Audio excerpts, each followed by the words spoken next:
Never seen a smile so big on my little old lady's face until I tell her I'm going fishing all weekend. Pack up all of my bait and I make plans for 7:45 and I swing around, pick up my date for the weekend. Some reason she seems to please when I'm leaving. There's something I'm missing when I'm gone fishing. When I'm gone fishing. When I'm gone fishing.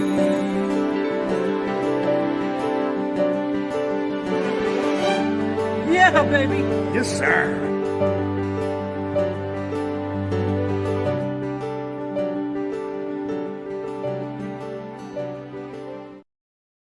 Good evening, Lloyd. Good evening, Tony. Good evening, Richard. Hello, Stephen, Terry, Mark, Steve Shaw's in the house. How we doing, folks? It is yet another CFN Live. It is Monday. Hope everybody had a fantastic weekend. Don't really know what you all were up to. We were fairly busy this weekend at the Canada-US Walleye Tournament, which Moose will be joining later tonight to wrap up. Jim's off today. He had to get caught up on a few things, so we wish him well. All is well. But we have Lawrence and, of course, Jay Barnucz that will be joining us. I noticed something this weekend that was really cool. I love when our CFNers do this, but I had no idea how far our reach was until Douglas shared this. But I'll tell you, this is really cool. Have a look. Hey, guys. It's Doug from Not Your Average Charlie. I just want to say thank you to Robbie Poirier from Cabby's Custom Jigs. We got a laker here. It's May 22nd, ice fishing on the west coast of Hudson Bay. And we're using the silver Rattler spoon. So here's what we got.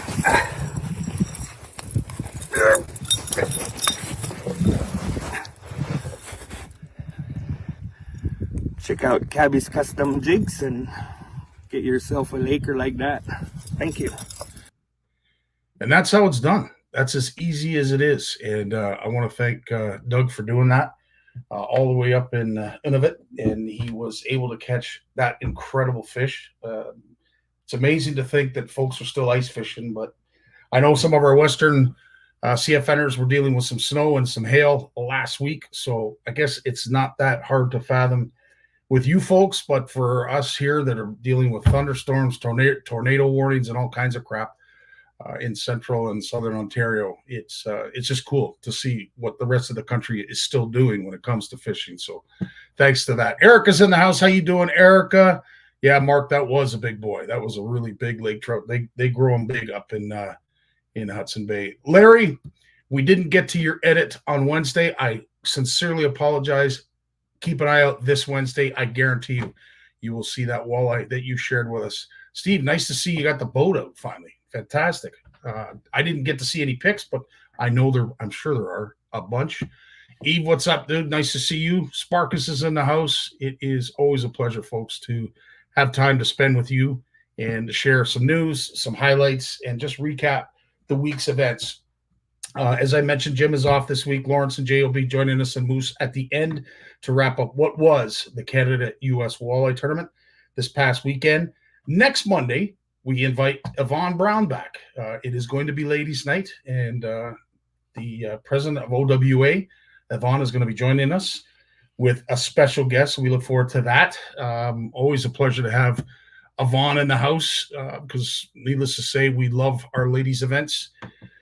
our ladies' nights and the ladies of the angling community. Also next week, Mike is going to be joining us, Mike Consul, hopefully with a huge announcement for the CFN Fish Off, which will hopefully include registration. We already have a wicked early bird prize. So if once registration is done, we're going to hand out a gift pack that was put together by Ugly Boys Baits, and it's literally got everything you could possibly need to target a variety of species of fish. So it's a really cool prize pack, and thanks to Bruce and Ugly Boys Baits for helping us out with that. This Wednesday, of course, will be another NOWT Power Hour. If you're interested in following this, I recommend 8 p.m. every Wednesday. Join us. It is a Walleye Wednesday feature, but a lot of the competitors are going to be joining us from up on Matagami.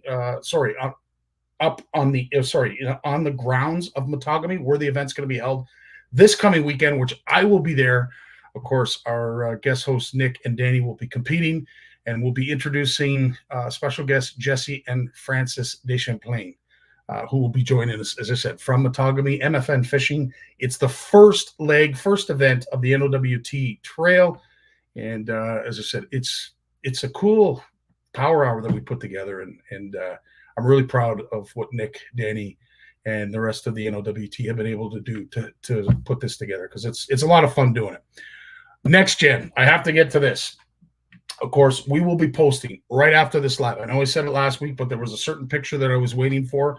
We will be posting it right after our live. This is the last week that you can buy your raffle tickets, and raffle tickets are plenty available. So we need your help. Thanks to all those who have already donated. We will get those updated on the post itself. But again, if you are looking to help out in a huge way for these kids' derbies, please e-transfer. Every ticket is worth $10. You can buy multiple tickets and be eligible for some really cool prizes, including a great prize pack from Handlebars Musky Lures and Thirsty Lures. Those two, Mike, I tell you, I can't thank those lads enough for everything they do for CFN. So there's a Handlebars prize pack as well as Thirsty Lures. We also have two paddle boards. Incredible deal.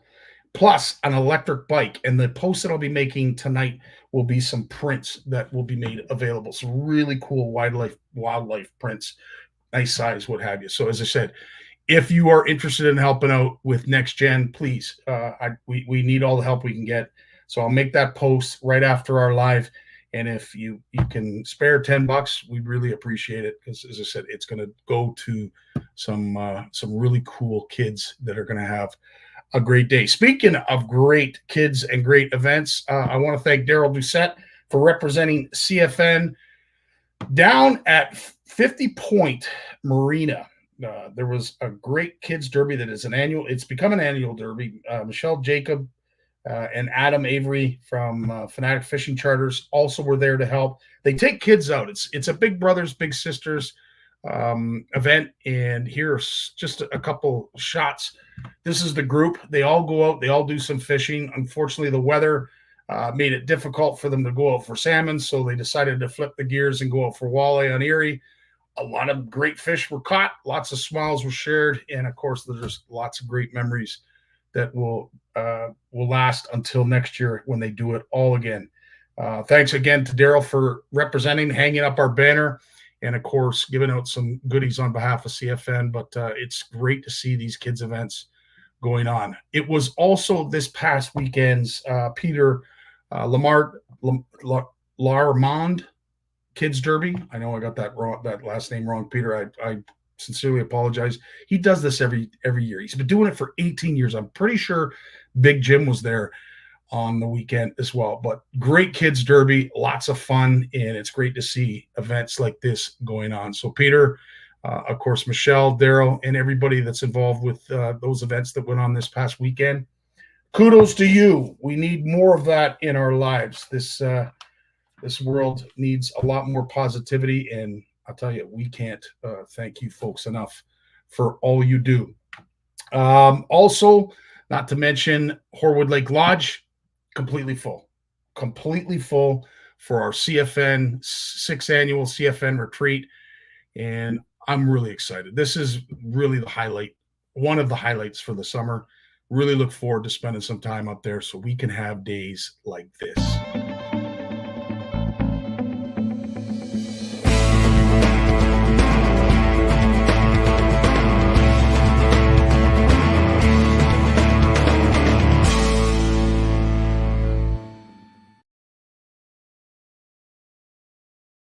So again, if you're interested, I did hear from someone that has a place on the lake that the fishing is better than last year in his opinion. So folks, if you're interested to have a fly-in type trip without the fly-in price, Forward Lake Lodge is your destination. Also, another great destination is going to be happening at our OFC Nation third annual retreat. That's all the details you need. Andre and Tracy, I think there's the one cabin that's still left that sleeps 4. So we're very, very close to filling that. And I'd love to see you join this cast of characters that we had last year. Man, did we ever have a lot of fun. Holy smokes, did we have a lot of laughs. And did we ever catch a lot of fish. So as I said, if you are interested, that's the details you need. And please, Andre and Tracy are awaiting your call. And we'd like to get that last cabin booked if we could. Great event. Lots of great goodies will be shared. Moose has done a great job putting the grab bags together. So again, we look forward to seeing you up there. If there's any more information that you need, please get a hold of me, get a hold of the folks up at McIntosh, and we'll point you in the right direction. Second last announcement, Muskies Canada, Jamie Sebastian wanted me to remind you again of this great event that's going to be happening with the Muskie Canada Upper Valley chapter. This is a classic outing that they do every year. $35 registration per angler. And if you love your toothy critters, if you love your muskie, and you want to learn, that's the other thing too. If you want to learn more about muskie, Jamie and the group will definitely help you out with that. So again, reach out to Jamie, reach out to the Upper Valley chapter, and hopefully you can get a spot booked for yourself if you love your muskie. And of course, last but not least, the Made in Canada Tackle Marketplace.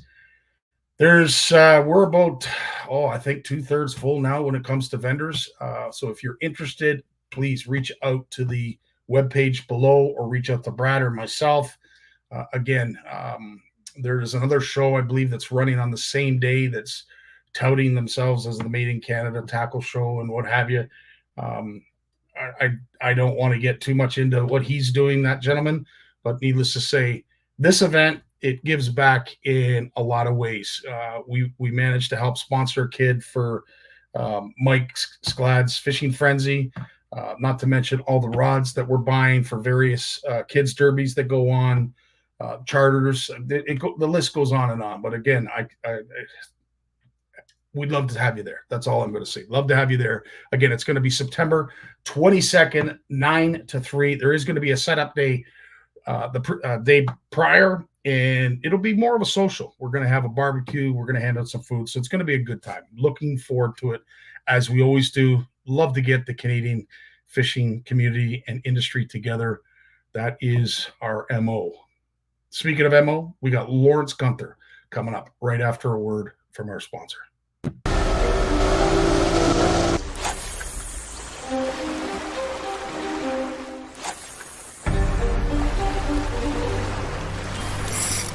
Oh, there's one right there.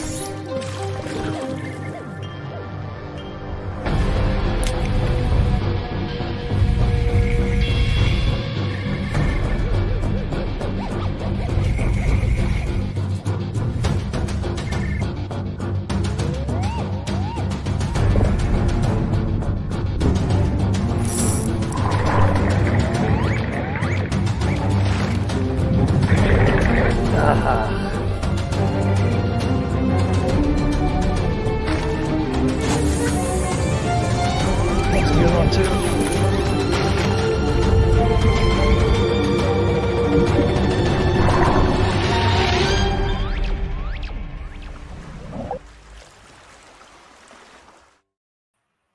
Really makes you want to go fishing. How you doing tonight, Lords? I'm doing great, buddy. How are you?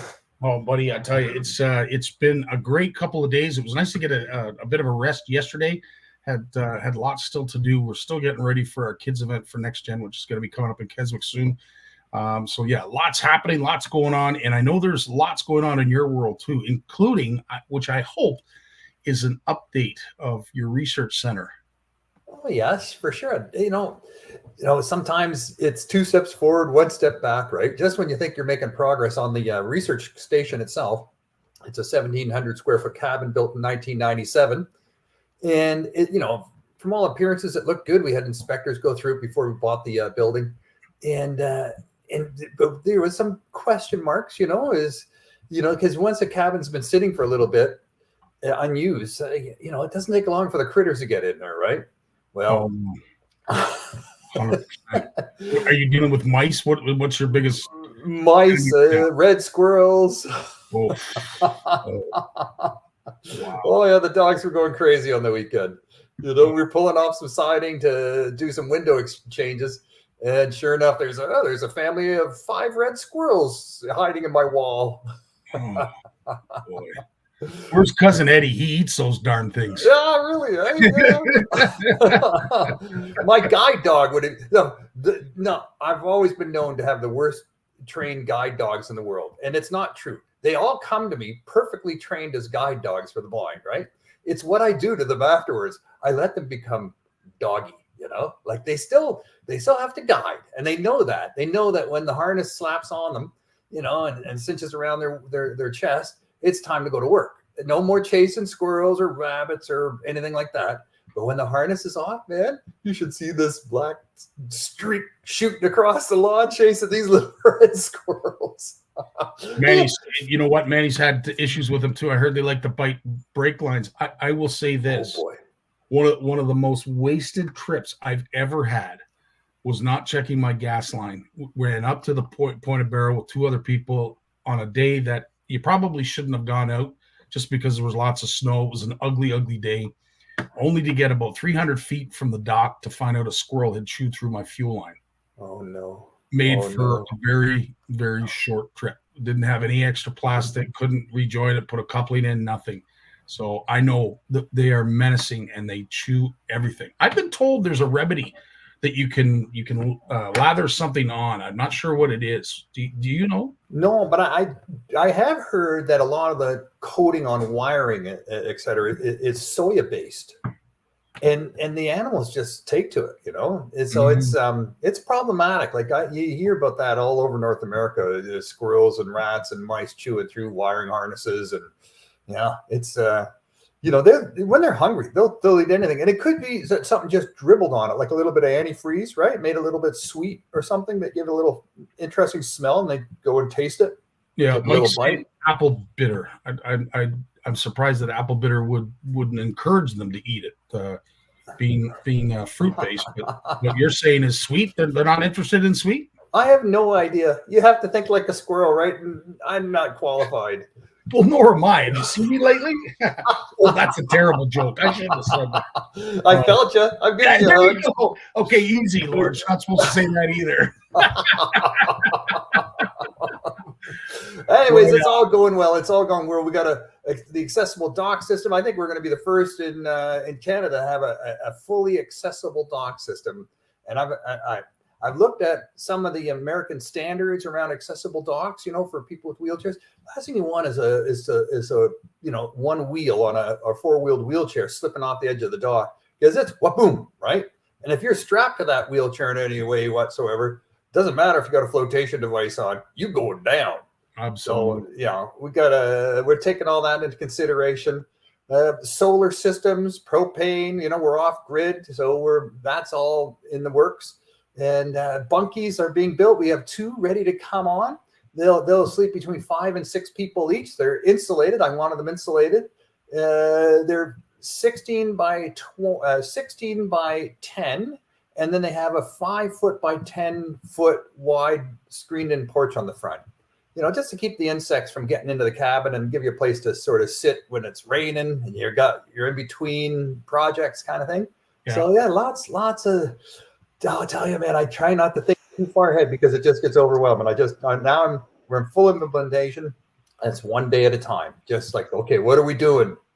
What are we doing today? Well, it's exciting stuff nonetheless. And as I said, what's going to be going on up there at your center is truly remarkable. And the kids that are going to enjoy it, the kids that are going, people that are going to be helping out, the volunteers, it's what you're doing is fantastic, Lawrence. And I wish you nothing, all of CFN wish you nothing but continued success with it, because it's really quite a venture you're on. Like I said, I can't even think down the road right now in implementation mode. I'm just thinking, got to get this done, got to get that. When the window guy showing up, but and now all the siding has to come off, all the insulation has to come out, new insulation put on, and some proper, squirrel and mouse barriers to protect the wall cavities, which was missing. There you go. Cool stuff. Now, you've also been busy with the news. I know there's a lot of things that are going to be happening, a lot of things that I'm sure you're going to share with us tonight. So I will let you take care of that right now. Let's do it, buddy. So my first news is I'm interested if anyone's had any experience fishing Zone 18. It's between Kingston, Perth, Cornwall, and Ottawa, sort of the corners of Zone 18. So, we have all heard of sanctuaries, right? Areas where you can't go fishing. But these are seasonal sanctuaries. And what these researchers found is during COVID is if you remove the fishing pressure for, just one season, which we had in the spring of 2020, right? Just that spring of 2020, there wasn't a lot of people on the water fishing. So that spawning season for the bass went really well. And they saw the fruits of that, in their research a few years later. And that gave them the evidence, the scientific evidence, to convince the Zone 18 Advisory Committee and the Ontario government to say, we all love to go fishing when for crappie and then pike when the ice goes off. We all like to get our boats out there when it's good to get out there. We're all itching to do that. And we're throwing white spinner baits around for pike and, little float rigs for crappie and things like that. And we incidentally catch bass sometimes.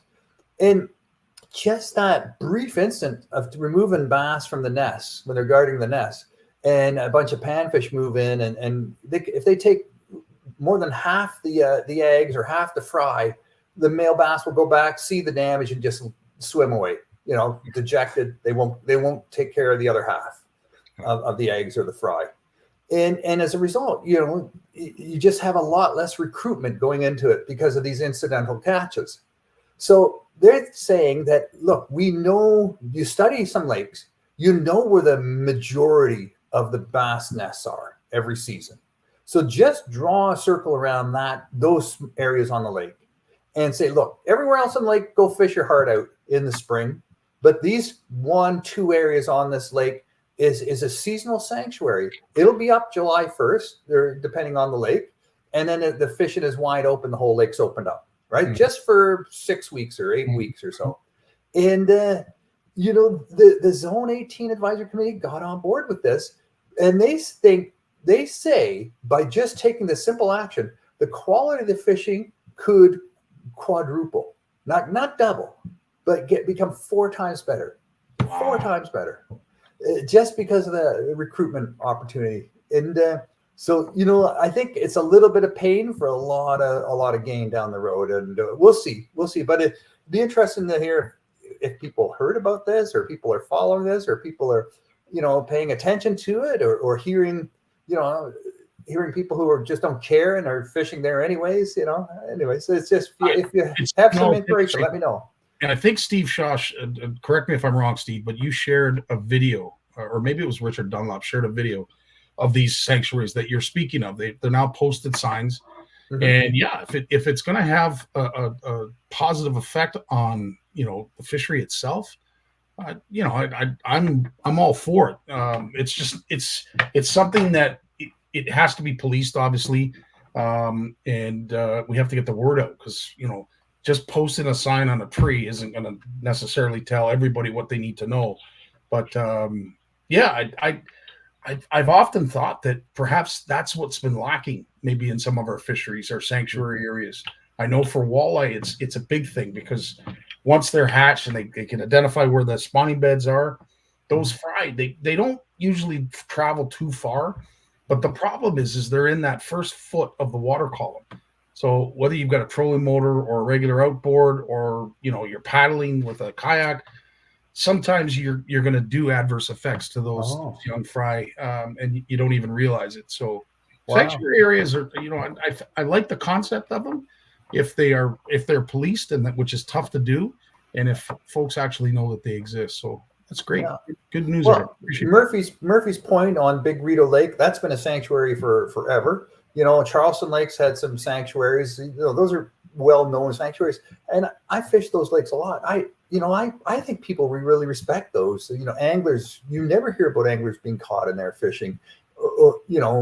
It's just everyone knows, everyone sees the signs, and people obey it. And I think they understand this is for the better of nature, and it's for the better of our sport, right? And so it's a no-brainer. I'm really proud of anglers in Ontario for complying and encouraging this type of science-based conservation, right? That's what we're always talking about, not knee-jerk, stop the fishing on my lake, they're killing all my fish kind of crap. Yeah. This is science-based, and it's proven to work.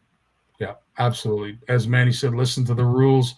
And Craig is mentioning too, you're right, Craig. The amount of people targeting bass in closed areas is staggering. I think to your point, Craig, it's a lot of folks that make it look as if they are targeting a different species of fish when we all know exactly what they're going after. So, and then they know you, and then they just talk about it. They just talk about all the bass they've just caught, Yeah. Or you see them, throwing spinnerbaits around docks, because they think, well, I'm fishing for pike, and if a bass hits it, oh well. It's like that little, that little wiggle room, right? They think, I'm not hurting anything, I'm letting them go. And normally it's true, you're not hurting anything. It's catch and release fishing. We know that's a very strong conservation measure.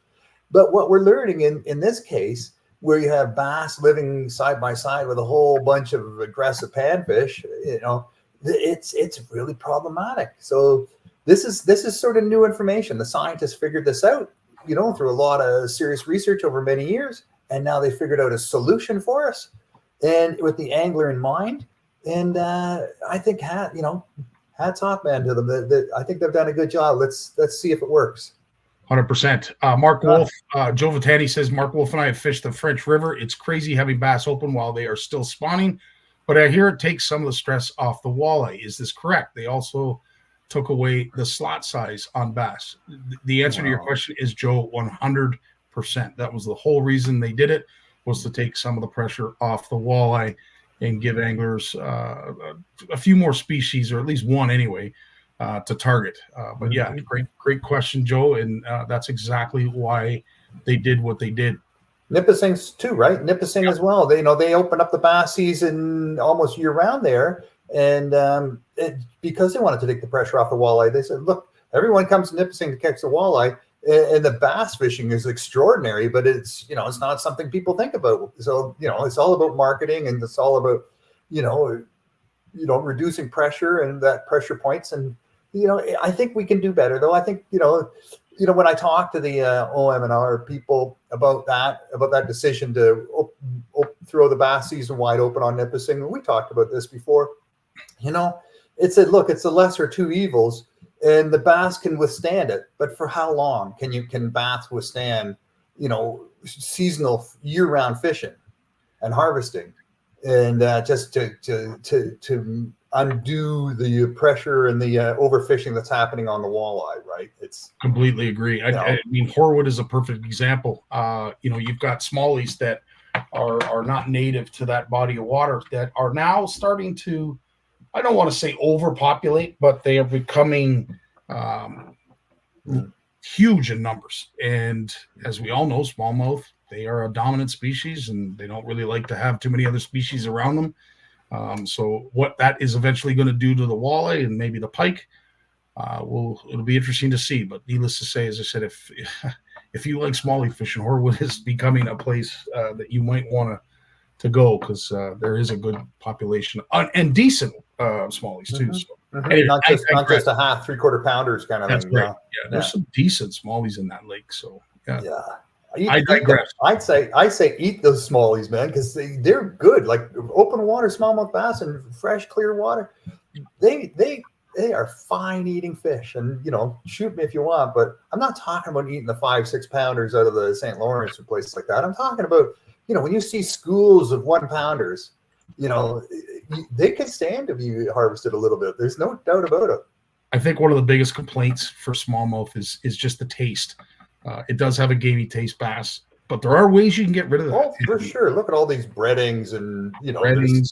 Oh, yeah. Soak them in milk overnight. That'll get rid of all the game taste to it. So there's lots of ways to do it, to prepare it. But to your point, I agree.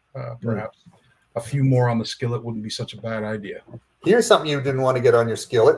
Uh-oh. How about an 8-foot-long salmon with saber-toothed tiger type teeth on its face? So this is an actual fossil that was discovered off the coast of west coast of Canada years ago, and they've been looking at this fossil and think, no, this is some sort of crazy crossbred, early genetic kind of confusion as things got sorted out. A saber-toothed tiger salmon, 8 feet long. Can you imagine, with giant teeth hanging out of the front of its face? Well, now they've done some using artificial intelligence and some sort of facial reconstruction graphic technology. What they thought is not exactly what they got. Now, if you want to read more about this and see some of the pictures of this reconstruction of the salmon's face, you can find the link on Bluefish Canada's latest news that came out last week. I think May 10th, I think it came out.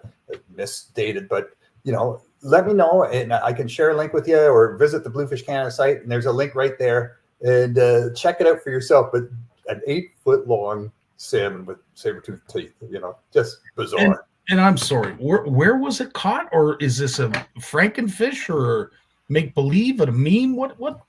Yeah, so read the article. I don't know all the details. I just keep getting caught up in the whole idea of the reconstructing the face of this thing. But this is a North American salmon species from thousands and thousands and thousands of years ago. Okay, it's an actual fossil.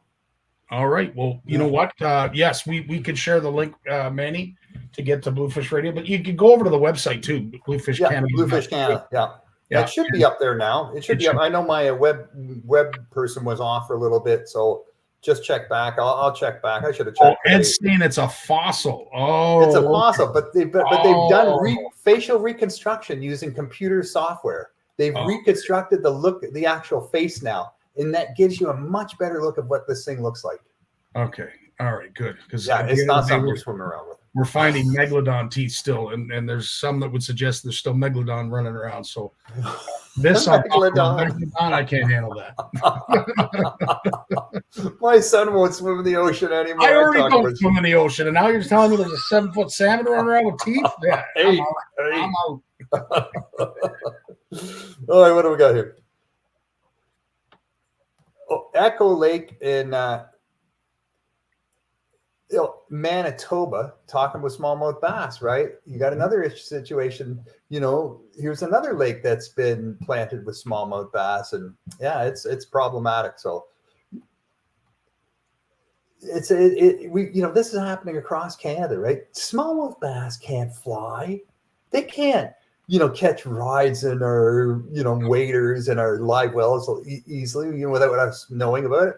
But yet it's just their movement from lake to lake to lake is just out of control. It's out of control. Whether it's out of control but unfortunately what it is also doing is it's steering some of our ways of presentations, like when it comes to live bait, like this migration or movement, as you say, of fish is really steering that whole live bait agenda that's currently going on, that I have a feeling at some point, that we might not be allowed to use live bait anymore. I hate to say it, but it seems to be going in that direction, and it's part and parcel, I think, to some of what you just discussed about these smallies. Yeah. Someone's going to draw the link. Someone's going to find the smoking gun, and some scientist is going to document this, and we'll see what happens, and hopefully it's not too late, because there are a lot of interesting, ecosystems that have been managing just fine for thousands of years are now being totally destabilized. And the native fish species, like you said, you throw in a bunch of smallmouth brutes in there that hunt like wolf packs. And wow, yeah, it's tough, right? 100%. Jeremy, to your point, I agree. It's funny how bass are invasive in other provinces. We don't really talk about it as an invasive species here in Ontario like we do in other provinces. So good point, Jeremy. I like that. So here's something for, I always like to have something in there about food, fish, food we eat from their lakes and oceans. So, we talked about a little bit about this too. Canned salmon, right? Is it safe to eat or not? And I've always been told that you eat more than one meal of canned salmon a week and you're running the risk of mercury poisoning.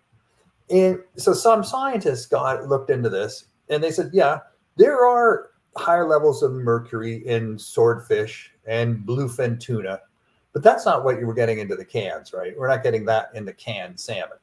And what you're getting in the canned salmon in terms of mercury levels, you can eat, 3 cans. Apparently, according to the scientists, you can eat 3 cans of the salmon a day for the rest of your life, and you will not get to the point of mercury contamination in your body that would cause any harm. So eat your salmon. Don't worry about it. Now, what about tuna? I know you mentioned a little bit about tuna. Is tuna once a week, 2 cans? Oh, yeah, no, sorry. I meant tuna. Okay. Okay. I'm talking about tuna. Yeah, canned tuna. I thought you were talking about tuna. Oh, man. I read salmon. We're talking salmon, and now we're talking tuna. No, you're right. It's tuna. Okay. So it's not the bluefin tuna that you're getting in the cans. It's those pink, the pink tuna and the sockeye. Yeah. And yeah, you're not gonna suffer from that. Yeah, thanks for straightening that out. No worries. So your white meat, which is typically your canned tuna, you do get the odd pink, I guess that's in it, but it's good to know. And I've been told there's a certain species of tuna when it comes to canned tuna that you should eat, as opposed to other. Yellowfin is one of those fish that don't necessarily have a lot of mercury in it, but albacore tuna apparently does. So is that right, eh? Skipjack, Mark is saying, skipjack is another tuna that doesn't always have a lot of mercury in it. Yeah. But yeah, you're 100% right. I'm glad to hear that we don't have to cut back on our tuna just yet, because it is something that I truly love to eat. And me too. Like just even with some crackers, right? Just some tuna mixed in with some interesting mayonnaise and some of that Japanese mayonnaise has a little bit of heat in it, a little bit of flavor. It's great. Oh yeah, sriracha. Yeah, good stuff. 100%. Jeremy's asking, what about mackerel? Interesting that you asked that, because mackerel was discussed last week with Lawrence. Real concern with their population on the East Coast. Yeah, and it's not us. It's not the humans that are causing the big dent in the mackerel population. It's the other mammals that are eating 2/3 of the mackerel. They're responsible for 2/3 of the mackerel consumption. We're 1/3. So they're also saying, I saw something reported about the orcas that they're wreaking havoc on whale populations, and it's getting to a point where I think we've eradicated too much of their food, that they're starting to. I don't know if it's new, but maybe they're targeting species that they haven't targeted before. We all know about what they're doing to sharks, but going after certain whale. And they're going after whale calves, right? They're doing what they do. That's what killer whales do, right? They are predators. They're apex predators. And if it wasn't, that's the only thing other whales fear are killer whales. Yep, true enough. And us, I guess. Yep. We got time for one more, Lawrence. Okay, so here's something interesting. Not that the rest of it wasn't, I hope. I'm glad you said it. I'll beat you to it. But so, we always hear about hatchery fish, right? Hatchery salmon, bad hatchery salmon, polluting the gene pool of the native species, blah, blah, blah, right? So this study now shows that when hatchery salmon are released, the next generation of their offspring have recovered much of their capacity to survive and go forward with their spawning and have success. It's way better than we thought. Like, this is not a problem when you raise fish in hatcheries that you ruin their DNA somehow. You pollute their DNA. You make them soft. You make them slow. Whatever.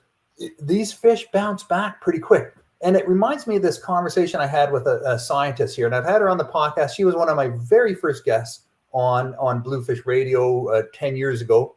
She's a scientist here in Ottawa at Ottawa University, and she studied walking fish, right? The origin of walking fish, how fish can walk, and it's amazing. And she's still studying this.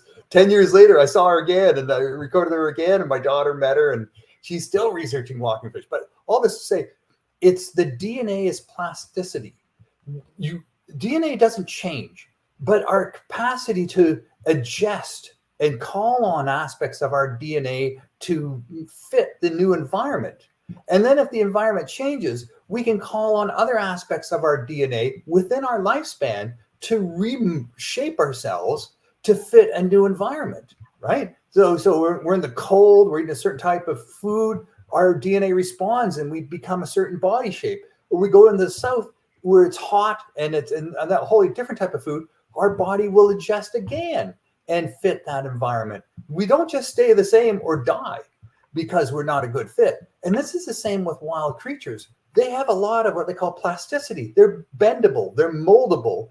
And it's not the DNA is changing. It's just they have all the DNA they need. It's just what part of it gets to shine and what part of it sort of goes dormant for a little bit. And that's what this study is showing, that hatchery salmon aren't the big bugaboo as much as we think they are. They're not polluting the gene pool of native salmon as a lot of environmentalists assume they were.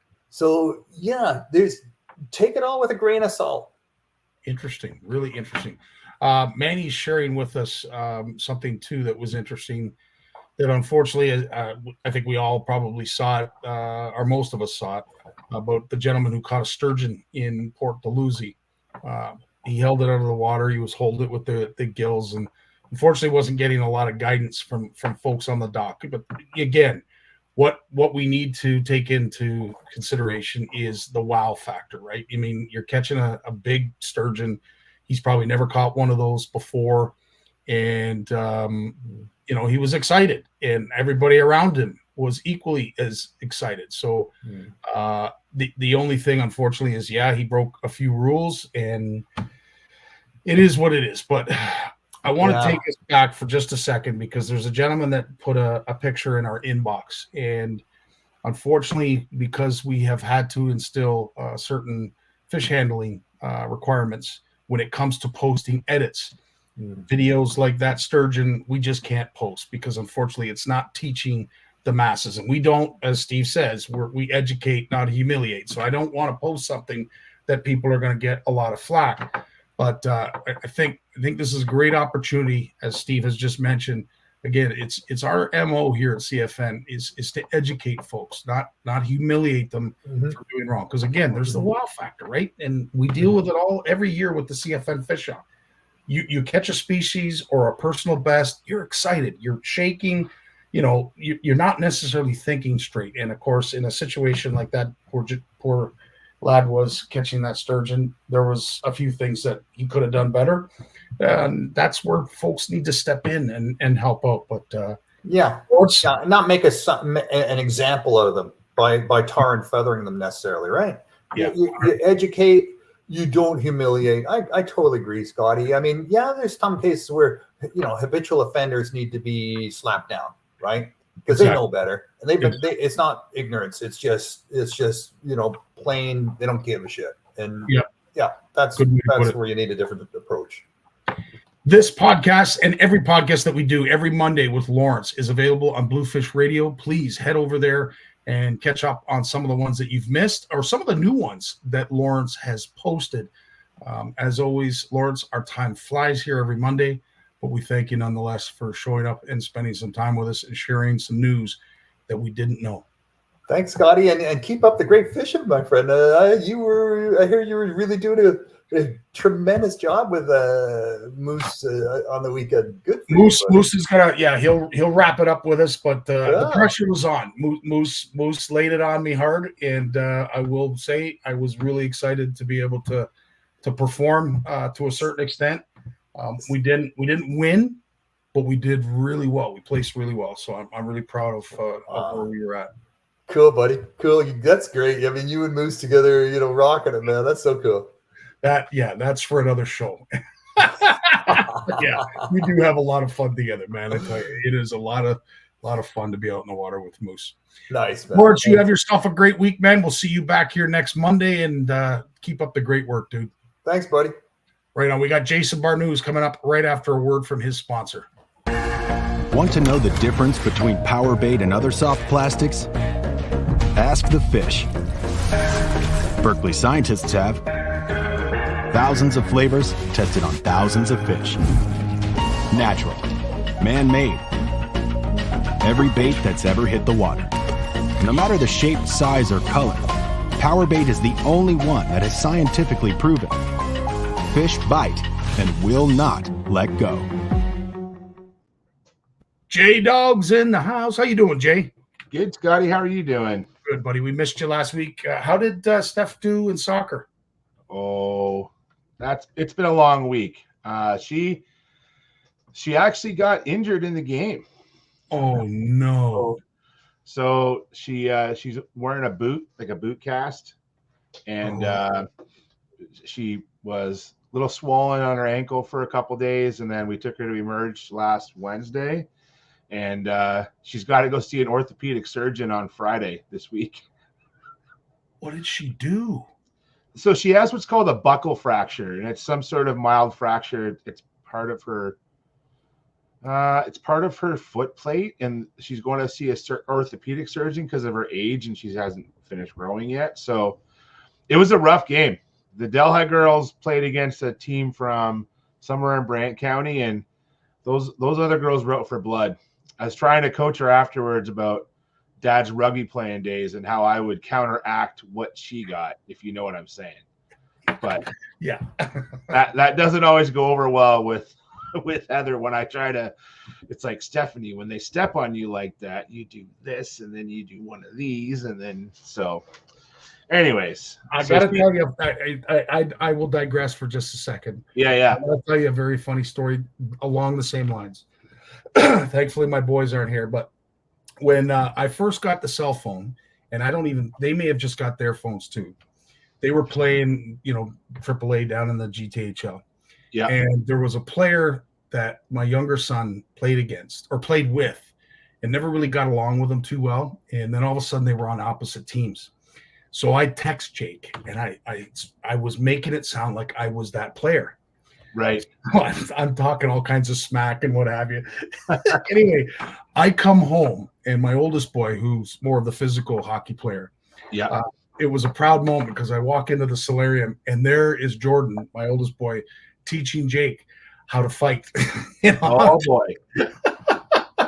So, yeah, funny stuff. But anyway, it was along. It's one of those things, man. Yep. What do you do? Yep. So, 100%. Yeah, that's how it goes. So, we wish Steph all the best. Hopefully, everything goes well with the. Honestly, dude, she's in good spirits. Like I ask her every day because we have to give her rides. So we live close enough to the school that the kids walk, both high school and grade school, but also. So there's no public transit here either, right? So it's a bit of a melee right now because I'm in the field a lot sampling. I'm gone, so we got to get her to school. So Heather's been driving her. I drive her once in a while. My mom drives her because we're about 1 kilometer from the school, which isn't the worst, but she is on crutches and she will be for a few weeks. So yeah, so she's honestly, man, it's hard to keep that girl down. She's always smiling and good spirits. I feel for her because it's grade 8. Grade 8 class trips coming up, graduation's coming up, and she's hobbling around on crutches and a boot, but she doesn't care. So, well, that's good. We wish her well and hopefully a speedy recovery. In the meantime, I wanted to share something with the CFNers, and I'm sure, Jay, you might even have one of these, but this is a really cool, simple addition that you can add to your rods. Alex shares it with us, and have a listen. My drop shot rod out. I get a lot of questions as to what holds my weight. This is the AccuCall all-in-one mini. So just sucks right in there, and you can just slide it and just let it go right into there. It locks in place. Also easy to grab when I go to make a cast, really quick and easy. 2 little O-rings, AccuCall all-in-one mini on tacklewarehouse.com. Simple but completely effective. You have a bunch of those? I don't have that specific one, but I have it's actually it's a hook keeper, but it has a little extra, it's a little bit larger than normal. So you can actually put a drop shot weight through it. I find that drop shots are probably the hardest things to store when it comes to fishing tackle. And I find that they get tangled up easily because a lot of rods don't have a good hook keeper that can hold the drop shot weight. You know what I'm saying? So that's a great design. And I think that, and what I like to do too is when we're always out fishing, we always have, I use lure wraps all the time, right? So keep those hooks covered. Yep. So with a drop shot hook, because the hook keeper will hold the hook, but I don't care about the hook. I want the drop shot weight. That's and right. so more often than not, I utilize the hook keeper for the drop shot, and then I use a lure wrap, a small one, just to wrap that drop shot hook. Because those hooks get caught everywhere. Yes, like they do. When we're out, especially when we're kayaking, and we have actually in the van we have like one of those those straps, kind of jerry rig, so we put the rods in so they're up high. Mm-hmm. But I have strict rules, man. No exposed hooks in the van. And it's because at 4 a.m. when we're taking rods out and I'm grabbing them, and I've had to have Trevor do surgery on Dad before because he didn't wrap his top water, and then I got a treble hook in the hand.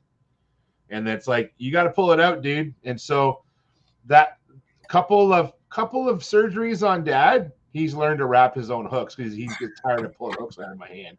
Speaking of which, I'm sure Moose will share it. He unfortunately got lucky that my drop shot hook didn't impale him, and we would have had to yank that out. It went through. He had a surface wound, but nonetheless, it's a great point you bring up. They not only catch fish, they catch human hands and limbs pretty good too. Oh, I can remember a couple years ago, Trevor's grandfather, Heather's dad, took Trevor fishing. And Art's not a big fisherman, but he likes to go with Trevor and let Trevor fish and kind of hang out. Well, they got back here and they were in a hurry, and Art grabbed one of his rods and wasn't watching, and he got a treble hook right in his hand, like buried. And everyone was kind of freaking out. And I said, this is going to be easy. So I said, Art, you got to trust me on this. So we came back to the porch, and I got a pair of, now I have a big pair of side cutters.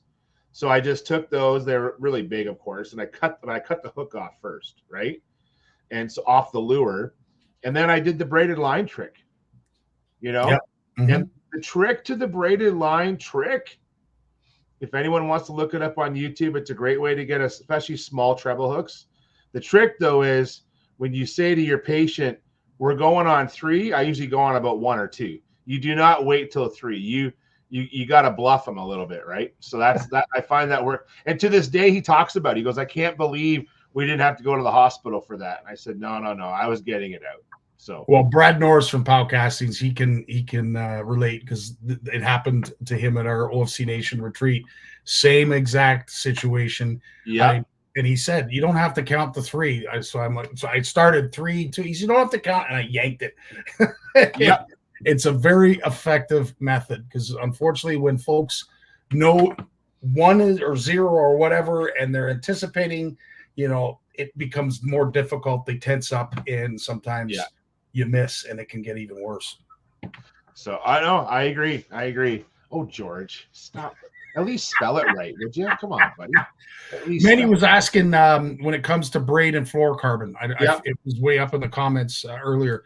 The FG knot, is that your go-to for attaching fluoro with braid? Yeah, I it's a great knot. I'm not the quickest at tying it yet. I need more practice. I honestly find that it depends how quick and lazy I want to be, man. So, but if you want to take the time and tie an FG knot and learn it, it is the best knot for it. The knot will not break. Now, I do use I use Unity unis. It kind of depends on what rod I'm using. Like on some of the larger rods, like I'm fishing for like my red horse or catfish this time of year, the large eyes, I don't have to worry about small knots. Like the knots are bigger, but the eyes are huge, right? But the FG knot is a great knot, and it's worth using if you can learn how to tie it. The trick is when you're out in the boat, that's not when you want to learn how to tie it. You have to spend time at home tying that knot. That is the best way to learn how to tie a knot. So, have you done that before, Scotty? Like, have you? I have not. I have to aspire to what Ed is saying here. I love my barrel swivels. I love having a barrel swivel. The one that I find that kind of fits in between the two that I can tie pretty easy and it's small is the Alberto knot. The Alberto knot. Yeah. So have you ever heard of that, Scotty? No, I haven't. No. So it's a pretty slick knot. What it does is you take your fluorocarbon leader and you make like a little loop. And then you basically, it's almost like a kind of like an FG knot. It's kind of like that Chinese finger trap. So you wrap around your braid, you double it back, and then you pull it through. And then basically, I just find that I can do it, I say in the field, but on the water, it's a lot easier to do than an FG knot. It doesn't need as many moving parts, and it's damn strong. Like the thing about the knots, it's that it's not about, to me, it's not about the knot strength. Rarely do I break off at the knot. It's usually if I break off at the bait, if I'm going to break off. And if you're breaking off at the knot, then you're not tying it properly, regardless of what knot you use. If you're trying to tie a good knot, whether it be an Alberto knot, a uni to uni knot, or an FG knot, they will all break. But typically, you want to make sure that when you tie it carefully, make it wet, cinch it down carefully, and test it, and then tie it again. Most of the knots that I've learned how to tie, I watch a hockey game or I watch a baseball game, and I sit there and I tie, and I have a spool of fluoro and a spool of braid, and I tie and I retie and I snip it. I look at it, I test it, and then I break it. I try to break it. If I can, I cut it and I tie it again. And I just keep going over and over. And that's how I learn from memory. I think it's the best way to do it. 100%. Couldn't agree more. So outside of Stephanie and her unfortunate soccer result, what else have you been up to? Like, have you been out fishing? Did you get out to Nipissing or anywhere else? Well, I'll tell you that I didn't go to Nipissing, and that was a little disappointing. And I'll tell you because I actually had a little bit of bad advice from a health professional right before that trip. Oh, so yeah, it was. So I had so I've been having this atrial fibrillation thing going on for a few years, right? And so I'm medicated and everything's going fine. I go see my specialist, and I went to get a stress test done, and I got up on the treadmill and everything was fine. But when they did the EKG, they got some funny results, and it was literally like 3 days before the Nipissing trip. And so unfortunately, I'm like, I called John Dean at OKBT and I said, if I sign up on Thursday, but I had my 6 month appointment with my specialist on the Friday. I said, if he tells me I can't go, then I have to back out. And I'm bringing three of us, Owen, Trevor, and I. So John's like, well, that's kind of a pain. I said, I know. And I said, so I don't know what to do. So long story short, I didn't sign up for the tournament. And then I went to see my doctor, and he's like, you're fine. He goes, I looked at the results. You have nothing to worry about. And I'm like, oh shit, I should have signed up for the friggin' tournament. So I erred on the side because I didn't want to annoy the tournament director, because what they do, John, is you've done tournaments, man. Like, these guys organize all the money. They know what the payouts are, everything. And then to pull out of a tournament when I'm almost know I'm going to pull out, you're like, come on. So anyways, I didn't go. But what's been great though is it's just been giving me more time here. I got more repairs done. So this weekend, I actually spent an entire day re-greasing my trailer, man. Like, did the bearings. I ordered new bearing buddies. So the kayak trailer we got from Yakety Kayak Trailers out of Aurelia, good Ontario company. But trouble is that, have you ever put bearing buddies on a trailer, Scotty? Yes. You must have done that before. Okay. Yep. So my little trailer, I thought it would take a 1.98 bearing buddy, which is a very common diameter. Yeah. Well, it turns out it's a 2.004 bearing buddy, not a 1.98. Oh. So it took me, I ordered them, took me about 2 weeks to get them here from the local, shout out to Proctor Marine and Simcoe, good for them. And got them in, got them mounted, greased the trailer, everything's great, changed the tires because the tires had a little bit of some flat spots on them from Oklahoma. They're the original tires on that trailer, and after that long drive. So it was trailer maintenance day on Saturday, dude. That's what it turned into. And it turned into like what was going to be like a 30-minute job turned into like a 4-hour job. Do you know how that goes? Oh yeah. So all too well. And I also got to the bottom of your health issue. It was Chris Takoska that called in a favor. Congrats to Chris for winning, by the way. I watched the whole event go down from long distance. I won't lie, Chris. I was sitting cursing myself and the medical system on Saturday morning when I should have been on Nipissing. The fishing looked outrageously good. Like, so last year there was a deluge. It was like biblical rains and cold. And then when you look on the kayak, because it's online, right? So when you look on it, you can see what everyone's catching. And you don't register every fish that you catch, but you can see like Chris limited out with over 90 inches, won the event. But he also caught 7 or 9 more. It'll say like 5 + 9 or 5 + 5. Everybody caught fish. Like it was a really tight race. It was amazing to see all the fish caught. So yeah, I know, Chris. The weather, the forecast was so good. Like, anyways, it sucks being old. That's how it goes. So. Well, George has a consolation prize for you that if you can spare some time in the fall, he has a special lake for you and Trevor for fish some smallmouth. Yeah, no, we're ready to go bass fishing now. So that's what we're going to be doing. So bass season opens up. We're going to go up to the Zone 17 opener this year, which is the weekend before ours. Cool. So we're gonna head up. We're actually planning. I know it's Father's Day weekend, but I'm gonna try and get away on the Saturday with Trevor and try and make up for the not going to Nipissing. But Nipissing's on our list. We just won't get there anytime soon, unfortunately. And I've been in the field too. I've been out sampling every week, and every day. So it's been a little bit crazy. But on Sunday though, not fishing related, kind of, I guess maybe a little bit fishing related. We went and visited the Penner family in St. Catharines. Nice. So Jeff Penner bought Trevor's Old Town kayak, his old kayak, and his old kayak's been sitting here for a year, not being used. We've been using the Doss Kings from Darren, and the Doss King, and so I said I'd rather sell your kayak to someone that we know, and Jeff expressed interest because he wants to get into kayak fishing and tournaments. And so I did spend some time on the long weekend, actually, like, getting all of the kayak stuff ready. And we were able, I said to Mark, Jeff's dad, I said, once I get the bearing buddies on the trailer and greased up, we're going to head out. And so, yeah, Jeff Penner is ready to rock with a kayak now. So, and of course, while we're there, we loaded up on some Jeff's jigs. The fluff. I'm just showing a couple, but there's a whole bag of them over there. So shout out to Jeff's jigs, Jeff Penner. I invited the Penners down here to hopefully get some. I don't want to even call it pre-fishing, kayak fishing. There's so many variables of kayak fishing that I don't even call it pre-fishing. I kind of call it just scouting. It's like getting out a week or two before, seeing what the vegetation's doing, seeing what the water temperatures are.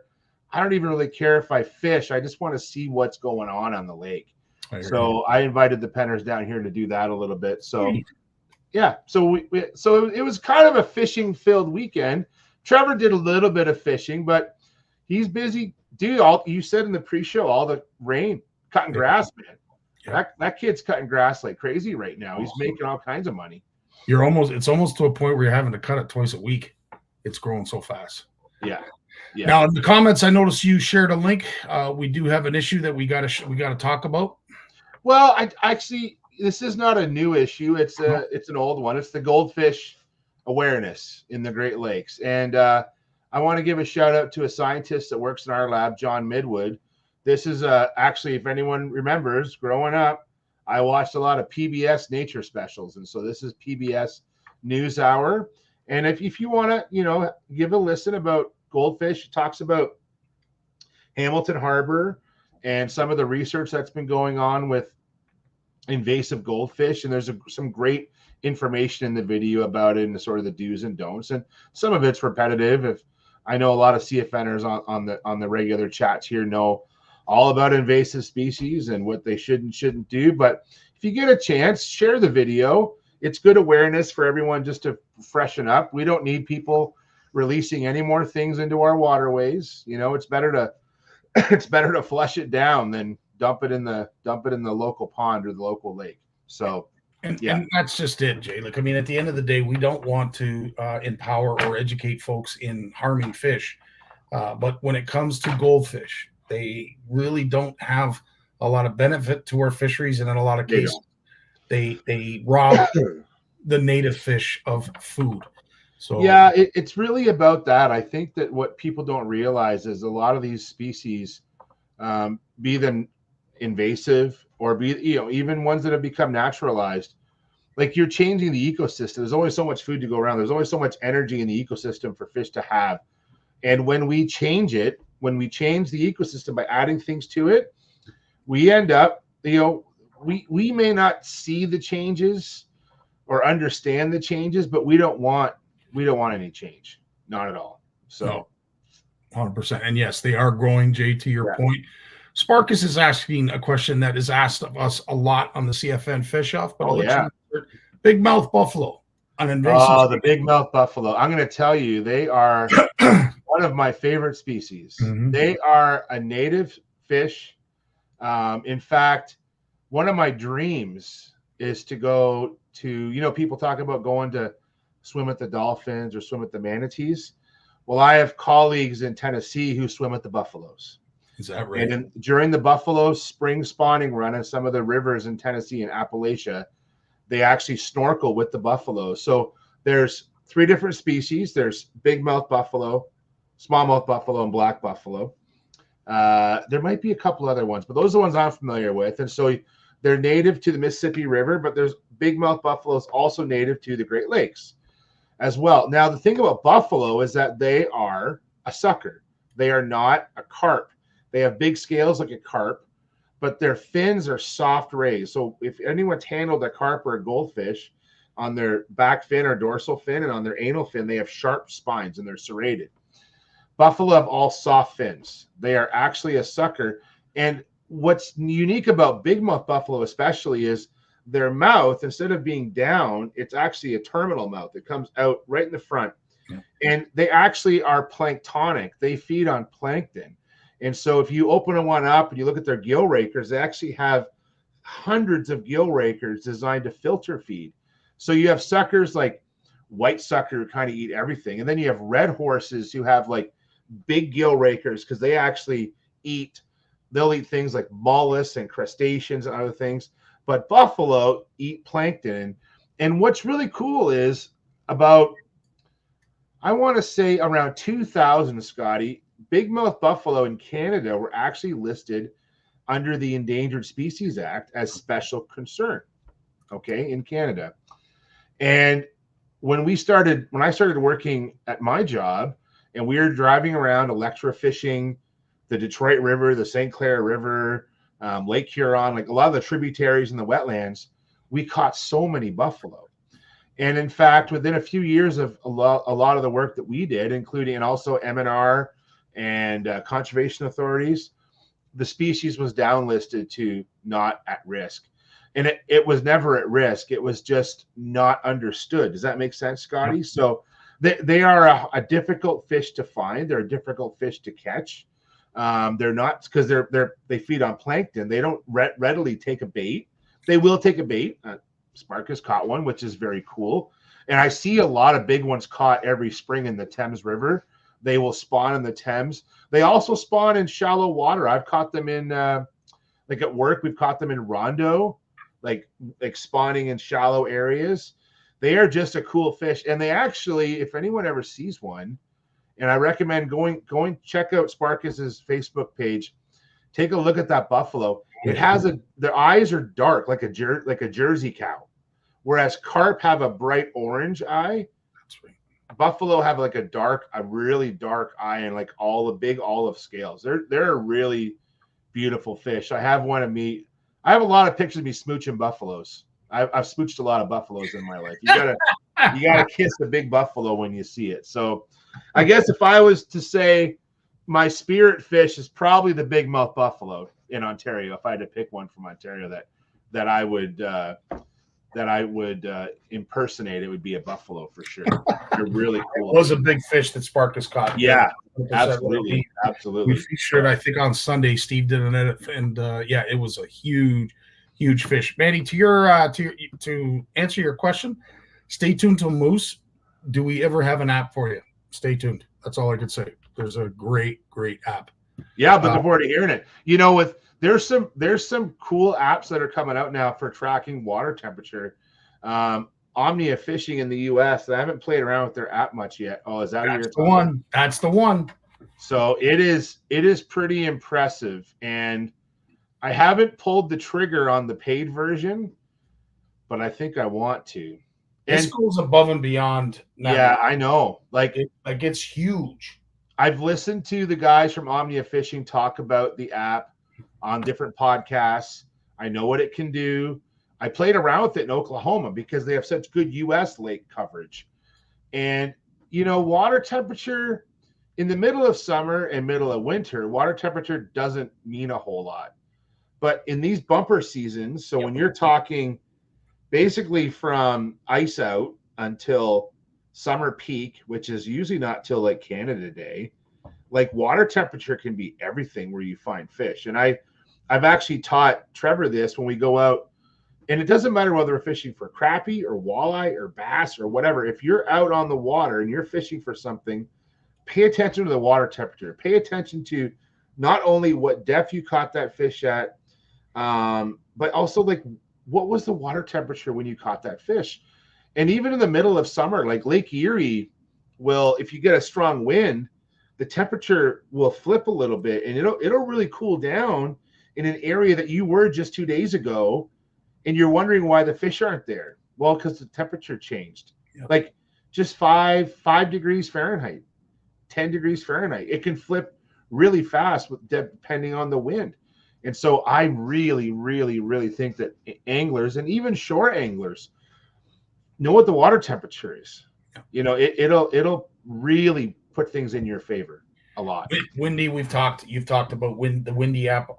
Yeah, and it is a great app to have. Navionics, as we all know, but this Omnia app, I think, takes it up. It's up a notch. It takes it to the next. It uses satellite imagery, so it's using it. I don't want to get into the technical of it too much, but basically what it is it's using satellite imagery, and you can tell the water temperature from satellite imagery. And there are online apps or online websites that have it. Like for Lake Erie, you can look at the broad water temperatures. But what Omni is doing is that they can dial it in. I won't take away from Moose, but they'll take a lake, and I'd like to field test it. This is why I'm skeptical. I want to see how accurate it is, right? So I can't wait. I can't wait to hear about it. Yeah, Moose has hopefully done some research on it. We talked about it. It was really cool because there was 2 chaps that we were fishing very close to this weekend on Saturday at the tournament. And we got into some great discussions as we were fishing. One of them was, of course, this app. And they asked the same question as Manny just asked. And we said, well, if you have Navionics and you know all about it, Windy's another great app. And then we mentioned Omnia.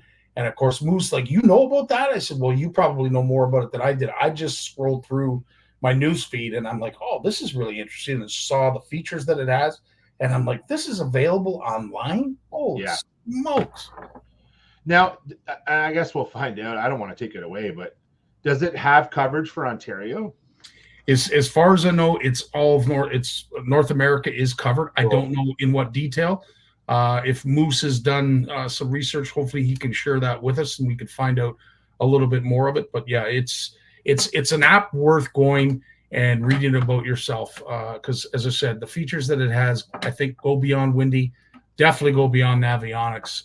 And I don't believe there's another app like it out there. So again, and it's funny too, because like Windy does wind, right? So, and if you understand the different models and how to interpret the models, then you're in a good place.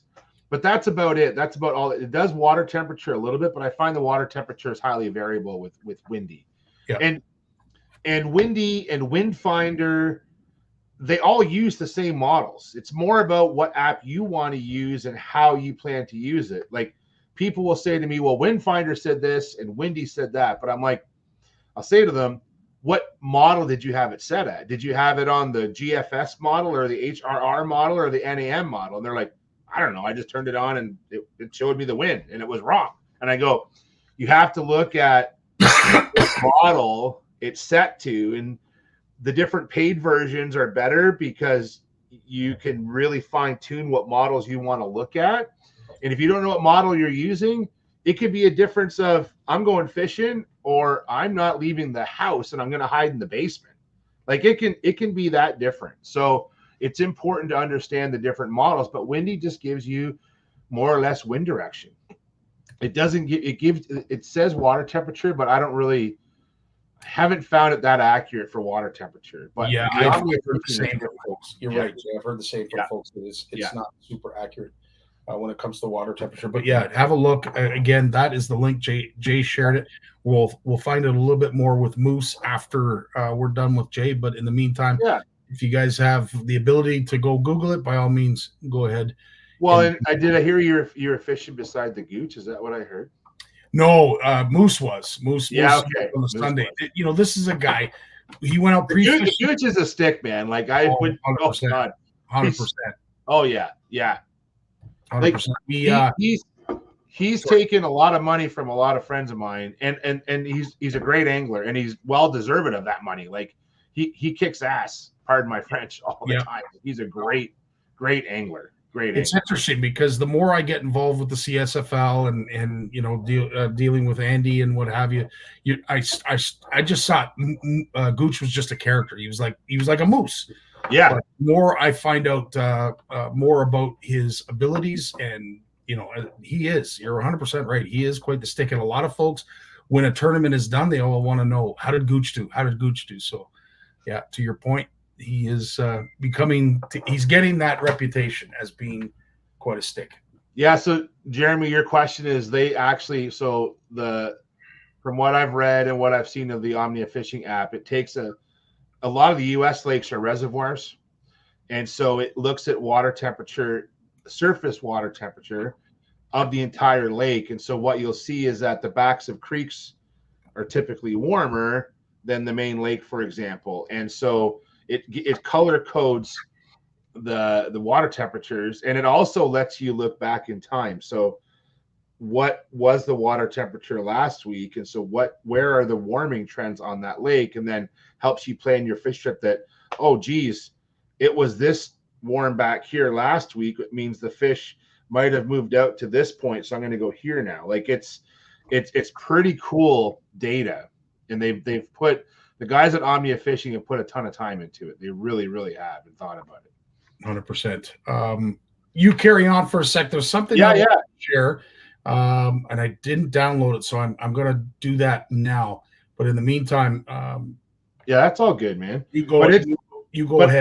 But I think no, it's okay. So, and I think that, and maybe one night what we'll do is we'll come on here, and I might bring up the Windy website. We'll actually talk about models in more detail. And it doesn't mean that I'm not like a meteorologist, but I do find that having a good appreciation for how the data is managed on these apps, and where the data comes from, because it still is a forecast. Like, these are all, whether it's water temperature, whether it's wind, this is all forecasts. And it's not the actual measurement. Like, we're not sticking a thermometer in the lake. We're not at the lake with a wind meter measuring the actual wind speed. It's all a forecast, but it gives us the best information that we can get without actually going there.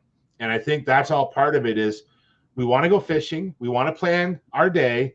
Where am I going? Like, for me, like with the kayaks, it's so, like, we're limited where we can go in terms of distance. So, like, I can't run 30 miles. But I can launch almost anywhere that I want. So for me, it's more about how I use these apps, this information to plan to make my day the most successful that it can be. And we're all like that. We all get a day to go fishing. We want to have the best day that we can. And what information is available to us to put things in our favor. So at least, hopefully you catch fish, but at least have an enjoyable day. We're not fair weather anglers, but you know, Scotty, I'm not going to go out and bash myself around in 4-foot waves if I don't have to, because I could have gone to the other side of the lake and launched, and it was just great and calm and nice, exactly. Right? So it's little things like that mean a lot to anglers, and I think that it's important for anglers to understand these different stats and this different technology and how we can use it better. 100%. And keeping us all humble, I'm going to share this video. What I'd love for you guys to take a look at, if you could answer, did A happen to you?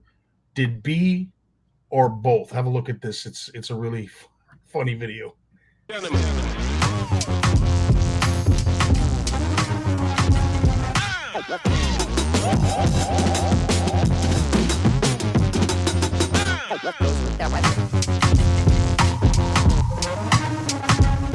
Oh, I am so sorry. Okay. Oh boy. Yeah. A, B, or both? Which one are you? Which one are you, Jay? I've probably been both at different points in my time. Yeah, 100%. That's what I'm gonna say. I can honestly say I've never held a fish up with the grips and lost it. I mean, I've lost it maybe in the boat, or dropped the whole thing, the whole setup. But that gentleman's look of despair after he dropped that fish, I think we have all. Yeah, I was more of the I was thinking about where I've been is my buddy wanted a picture of the fish and I let it go, or I dropped it, or I'm like, oh, sorry about that. Like I even have buddies at work who just want a picture of a fish sometimes that we're working with, right? Like we pull a bowfin out of a net, let's get a picture. And then when I'm working, man, I get my head down and I don't take pictures of many fish at work. Like I'm just like, I want to get done. I'm already out here for 12 hours. I don't want to, and I become that guy. And sometimes I gotta smell the roses a little bit more. Now, have you ever been that guy that has taken a picture? And we've seen this on various shorts and videos, small videos. One I saw, a young Asian kid was taking a picture of his catch. And what does he do? He goes to put the fish in his pocket and throws the camera away. I seen that video. Yeah, and I think we've all done that before. Like that's why, especially on a kayak, man, I got everything tethered down. Like because I get, so when you're in a kayak tournament and you're in this little finite space, I have to have the measuring board out. I gotta have my camera. And so everything's tethered to me or to the kayak, because when I'm moving around and all of a sudden that fish goes to flop and I have to like land on it, that's usually where stuff goes flying out of the boat. Absolutely. Right? So yeah. No. Like the tethers are lifesavers. And like, because in the heat of the moment, you just drop or toss things. You hear the kerplunk, right? Yep. You know what I'm talking about. 100%. Yeah. You've been there, done it. I've watched. There you go. The three, what is it? The three red circles, the circle of fire comes on your phone. Nothing like watching that go down your ice fishing hole and all of a sudden. Yeah. I've had so many close calls ice fishing with phones, dude, where I've like smacked it out of the way. Like I've literally sent my phone flying out the hut because I leaned over and it was heading for the hole and I like volleyed it out of the way. It's so true. Yeah, there are some videos, funny videos, Jeremy. That's one too that I can honestly say I've never had happen because I don't think I've caught a fish big enough to do that. Yeah. But Joe, especially hard when you are. Yeah, it is. It is. You need a system, and that's why I was even showing that that setup I have for the net the other day, that floating net and stuff like that. So having a way to, and I bring up Trevor's blooper reel he did where he kept dropping the brown trout, and people are like, well, he kept dropping it. I mean, he's dropping it back in the net, like he's trying to hold it up, and then it flops, which happens to all of us. And it goes in the net. Like you don't see, he has all these nice slow motion reels of fish. Yeah. And most of those are like that's like the 20th take. to get that picture. Like, because but the fish does it. We're not harming the fish. I guess we are handling a little too long, so I'll admit that. But we're not dropping it on the ground or in the mud. We're just it's held over the net. And if it does happen to jump out, it jumps out. So say la vie. It's earned its release. That's what I always say. Amen, brother. Well, as always, our time flies, Jay. So glad you came back this week. Sorry to hear about Steph. Please give her a hug and kiss for us. I will. She has a speedy recovery, and we look forward to seeing some of the journeys that you, Trevor, and the rest of the Barnucz family have upcoming. Looking forward to all of it. Absolutely. Right on, buddy. You take care. Have yourself a great week. We have news coming up right after a word from our sponsor. What is Flash Boost? Shimano designed innovative Flash Boost technology. It keeps flashing, which attracts fish whether in a pause or while retrieving. The mirror plate, which is fixed by a spring inside the body, vibrates with the lure action to generate diffuse reflection. Even if you stop the lure action, the inner plate will move and continue to flash, giving the lure a sense of life and inviting a fish bite. This is Flash Boost.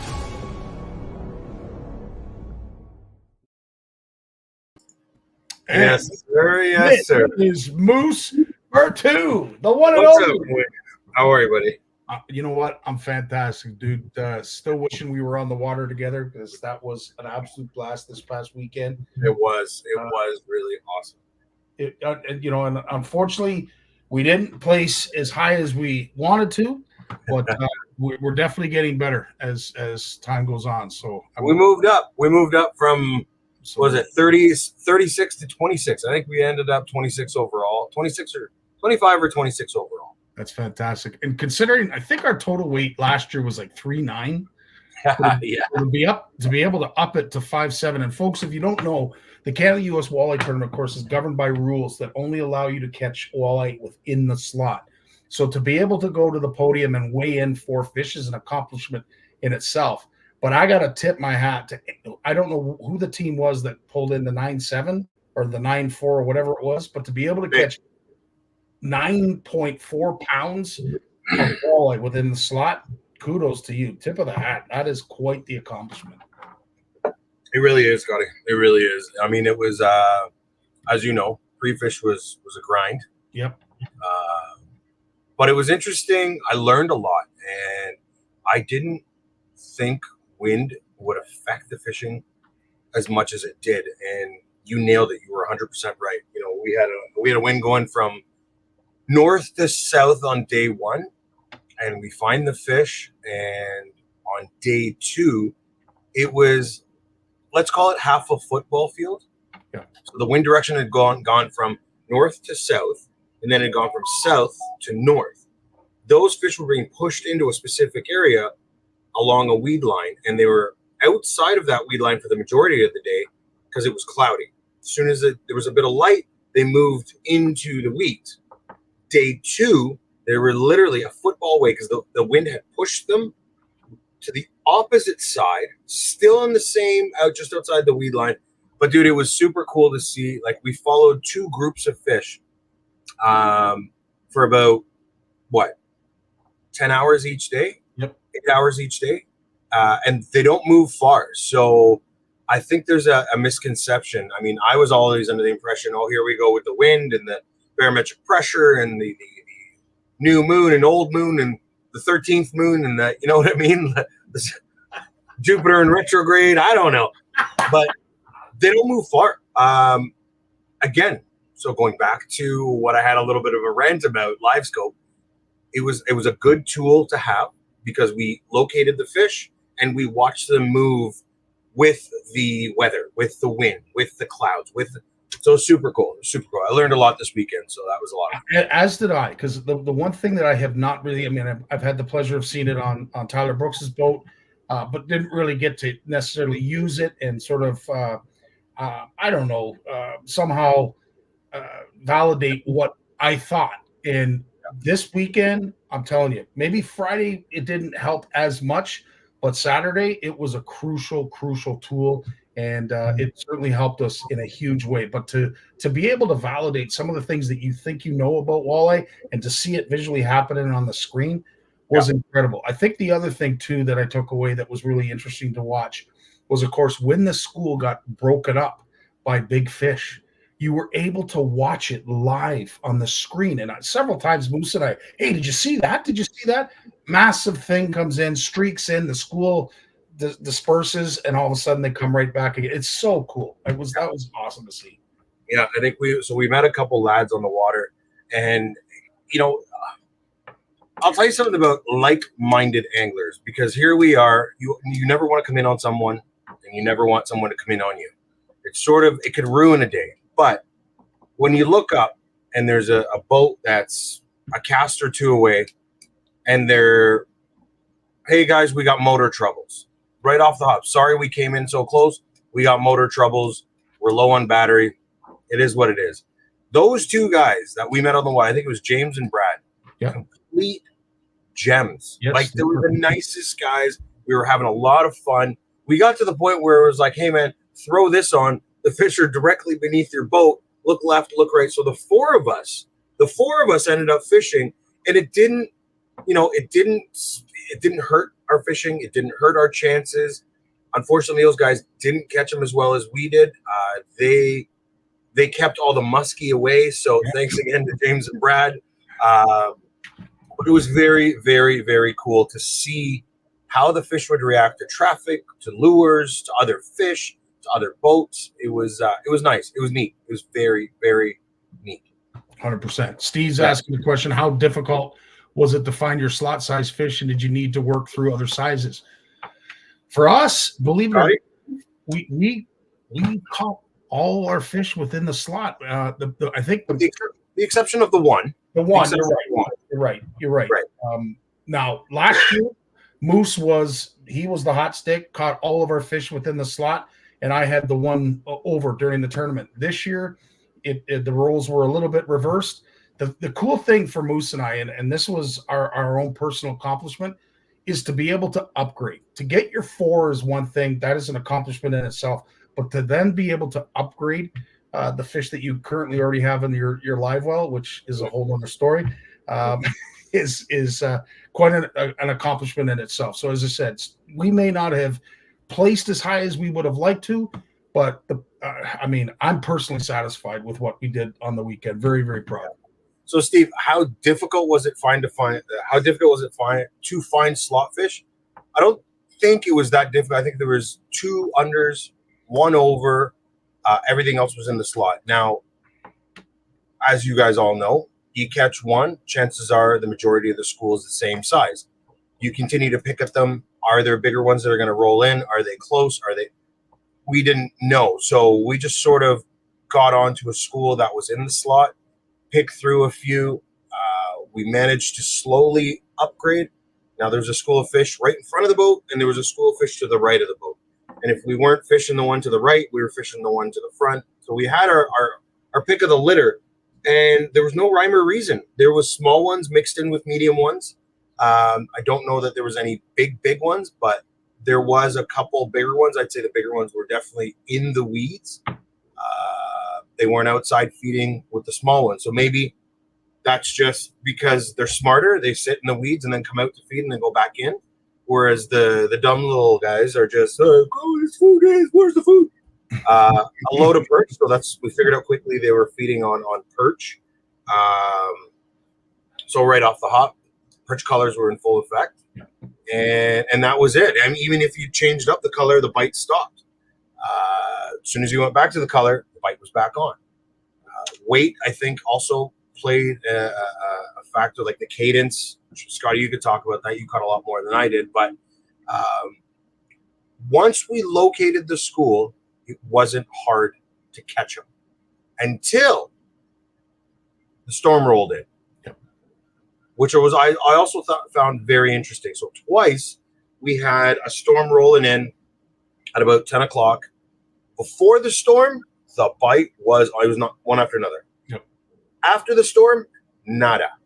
Later on at the end of the day, storm rolled in again. And about 10 minutes before that rainfall, the bite was on. So I don't know. Is there truth in yes, they bite like crazy before the storm? Chances are probably, yeah, that's correct. Did the bite stop after 10 o'clock?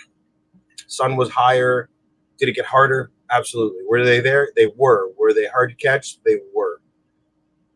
Maybe they were seeing the same bait one too many times. Maybe we exhausted the school. We left and came back. It was interesting. It was fun. Even though I didn't catch very many. Thanks, buddy. Even though I didn't catch very many, I had a blast with the one that I caught and lost and all the fish that I was chasing. I would have loved to have seen that fish. I would have loved to have seen that fish that you hooked into, dude. If that was an over, that was a really big walleye. Yep. That had some bend on the rod. Joe, great question. The slot on sturgeon, I believe, is what, 13 3/4 to 19 and a half? 13.7 to 19.6. I just wrote something on this actually. You guys haven't noticed, so 13.8 to 19.7. There you go. So, and then keep in mind, and again, we were talking about this on Sunday. Not a lot of people know, and even Sean Quinn didn't know. The slot limit on balsam is backwards. Yep. So you can keep, what is it, one over. Basically anything within the slot you have to throw back. Yes, and Nipissing is another one that's like that. Similar to that, they encourage you to take home the big fish. Never really understood that mindset, but if it as I said, there's science behind it. So who am I to judge? But needless to say, yes, it was great to see the number of fish too. I remember talking to Andy when we were up on stage that fishery. We do that Canada-U.S. walleye continuously. And to see, the number of fish and the quality of fish that come to the weigh scales, Sturgeon Lake and the Kawarthas, man, I tell you, your walleye are doing very, very well. And you went the following day to Balsam, and that okay. So and I know there's a bit of controversy behind it, and I get why Andy does what he does, but I would love to see it to a 2-day tournament because it's a slot limit. It's kind of a crapshoot. I wouldn't say it's a lottery. It's still a skill. You still have to catch the bigger ones, right? I think a 2-day would be a lot of fun. Obviously, the expenses would go up for everybody. Maybe it's only a 1-day because it does get expensive with hotel and gas and so on and so forth. But I'd love to see it go to a 2-day. I think that would be awesome. But there was something I was about to say and I forgot. I don't remember. About the slot? No. Big fish? It'll come back to me. Okay. It'll come back to me. So yes, Jeremy said, would taking home the big fish mean they think the bigger fish are spawned out? Not necessarily, Jeremy. I'm not 100% sure I can speak to the science. It's lake specific, obviously, but the theory behind it obviously has a lot to do with the fact that one, they're trying to protect a certain size of fish with the slot limit, and if the slot limit is imposed and you're allowed to keep fish outside of the slot, then obviously they want more of an abundance of that slotted fish, whether they deem them they have better eggs, better spawning habitat, better spawning habits. Needless to say, there's science behind it. I just never understood why we would target big fish, but again, who am I to know? Man, I can't remember. You were talking about something and triggered a thought. Yes, a Canada-U.S. Walleye is a great heritage event. Many teams have been fishing for years, and yes, there was a lot of American buy-in back in the past. Not as many boats now. That I don't know how many Americans participated this year, but in the past, that's why they called it the Canada-U.S. because there were a lot of teams that used to come over and participate. Yeah, I mean the logistics behind it all. I mean, I'm sure you guys can all understand when it comes to support from whether it be the Chamber of Commerce, the city, the town, the because it's 100% payback. It's $10,000 for first, and you need that support from the sponsors, from the townships, from when you're having to pay for things. Obviously you want to make sure that the event is at its best, but there are costs to all these things. So that's where the sponsorship money does help out. I'm sure he would love to see, 15 or 20,000. I'm sure he would love to bump it up from 75 boats to 100 boats. I'm sure he would love to make it a 2-day event. But the dollars and cents need to make sense. So at the end of the day, I'm just grateful that he's still, because they were going to get rid of it. They were going to drop it altogether. The township just said, we're done with it. Unfortunately, the late Tom Hunt was the one that used to take care of it. And no disrespect to anybody from, the city of Bobcaygeon, but a lot of them are all gone now. After it was acquired, there was a lot of, hey, where's this? Hey, where's that? So not everything was in place, and there was a lot of question as to how it was run. So, and we'll never know. We'll never know. But all we can do is continue to support it, and hopefully it will grow, and we grow with it. 100%. Joe's asking a question about slots. If I'm correct in reading everything this year on our part of the French, it was 4 under, 15 3/4 to 23 5/8, 1 over. From what I read this year, the small slot is now 16.9 and under, but still release up to. So great question. And Joe, I don't have the answer for that, but there's lots of folks out there that will. George, I don't know if you're still on the line. You might be able to answer because this is your forte, or even Jay Barnucz, who's still with us behind the scenes. You can bring Jay. You know what? Bring Jay back, because I mentioned Omnia Fishing last week just as I was finding out about it. But he knows a lot more about barometric pressure and winds and all that stuff. But bring him back when we talk about these different apps and how they can be utilized. I mean, I'm going to tell you how I utilize them. But I'd love to have him on for that stuff too, because like I said, he knows a lot more than I do. What we'll do then, Moose, I'll reach out to the lads. Next week is ladies' night. So typically what we do is we gather all together at the end of the show. And maybe what we'll do is we'll do a discussion of apps. So folks, do your homework, find out what you can, come next week with all kinds of questions about the fishing apps that are available. Yep. And whether it's Moose, whether it's Jay, whether it's myself, Jim, or anybody else, we'll try and answer all those questions for you. For sure. Even regarding slot limits, why do they change them? That'd be a good question. Are they changing them because they're finding that we need those smaller fish, like that 14 to 15 or 14 to 16? We need those fish back in the water. And why is it that it's 16 to 23? Why is it that there's always a reason as to why. There's a method to their madness. So that would be some fun stuff to figure out. But as far as you and I and fishing walleye, dude, this is one event I don't think I'll ever do with anybody else but you. I had a blast. We did, man. We had a good time. We did. And as I said, it's so entertaining. I don't even know where to start. Everything that seems to happen. I don't know. Do we even want to bring up the live well situation, Moose? Oh my goodness. I think what's really funny is we got out in the water and we ended up catching 2 fish right off the bat. Oh, that's what I was going to tell you about. The G-Juice. Yes. How amazed are you by G-Juice? Oh, I want to know. Ask Jay if he knows, what is G-Juice composed of? What is it? Because I had 2 situations now where G-Juice was in play, and it blew my mind. So we get sorry to cut you off. Oh. So we get out to, it was the day before the pre-fish. So this was on the Thursday.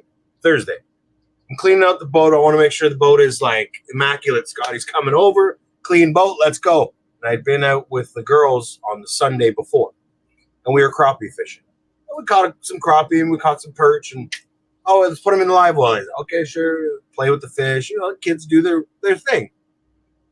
Okay, girls, we got to empty out the live well. We empty out the live well. Well, if you guys don't know, a Lund live well is massive, right? And then underneath the left seat, technically, the live well goes in and down. So there's like a little cubby. Leave it up to me to let the girls release all the fish.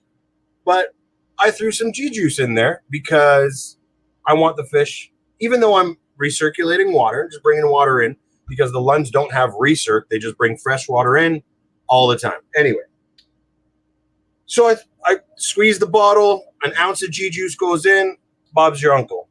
Halfway through the day, the water's changing, water temps are different. I squeeze a little bit more G-juice, I put it in, and away we go. Girls get rid of the fish, we get off the water, bring the boat home, throw it into the garage, and Monday, Tuesday, Wednesday, Thursday evening. So 4 or 5 days. So call it 5 days. I go to clean the boat out, and I open up the live well, and something's moving in my live well. So instantly I was like, oh, what is this? Oh my goodness. I look down, and there's about a 3-inch perch or 4-inch perch that's in my live, and it's still alive. I was like, oh my God, that is still water from a week ago. That fish should have been dead. Gonzo, bye-bye. Is it the G-juice? Could it have been the G-juice? I don't know. I'm convinced that it is. And Jay's chiming in here. G-juice is a great live well water conditioner. It is made to remove nitrates, ammonia, and chlorine, as well as heavy metals. I can't pronounce the other chloramines. But I will say this. It should be mandatory for every participant to have this in their boat. And I will say this because, unfortunately, we ran into a little bit of trouble on tournament day. Put the 2 fish in the live well. Moose is panicking. I'm like, what's up? What's up, dude? He says, the live well's not working. I said, no way. He said, no, the live, I can't get it on. It was working. It was. And whatever you were doing to the bilge pump, you were shaking it around in the back. It was coming on, coming off. So I'm thinking, okay, there's a loose wire or whatever. But we were having to take turns fill up the live well. So he had a plastic bag that we were filling up with water. And the unfortunate thing was his motor also has a bit of an oil leak. So we had to be strategic on where we got the water from so that we weren't picking some of the sheen off the wall. Anyway, it was pretty comical. And of course, those 2 lads that had engine trouble, I think they were laughing just as hard at themselves as they were at us for watching us have to fill this live well up. Near the end of the event, we had gone over to an island, I guess, to double check to see if we could upgrade perhaps on that fish. And I don't know, something came, it was an epiphany, the light went on, and Moose pushed a button, and all of a sudden there was a hum at the back of the boat. And he says, is that the bilge? I said, no, I think that might be the live well. Open up the hood. Yeah, it was the live well. Yeah, I didn't have the power turned on. Power was not on, but it was on in the morning because when we did boat check, the live well was running. So it must have been when we took off where I was playing with buttons and stuff. I hit the main button power. Anyway, we got there. I don't know why I didn't think of it. Just, I guess, all you're concentrating on is catching fish. You don't expect your live wells to stop working. Then all of a sudden I looked down and I was like, what if I push this button? Oh, surprise, we got water. So, but again, so those fish survived for 7, 8, 9, 10, 11, 12, 11:30. So 5 hours. Yep. We replenished the water once an hour and threw in some G-juice. Fantastic. Amazing. I think G-juice is magic. It's amazing. Everybody should have G-juice on the. And it might be a sedative. Sparkus, you might be 100% right. It might be a sedative that for fish, but I'm sold. I am sold on this G-juice. Sedative, like it gives you a bit of a buzz, body buzz, like it kind of. Well, no, it puts you to sleep. It makes you. I have a hard time sleeping. I might take a shot of this.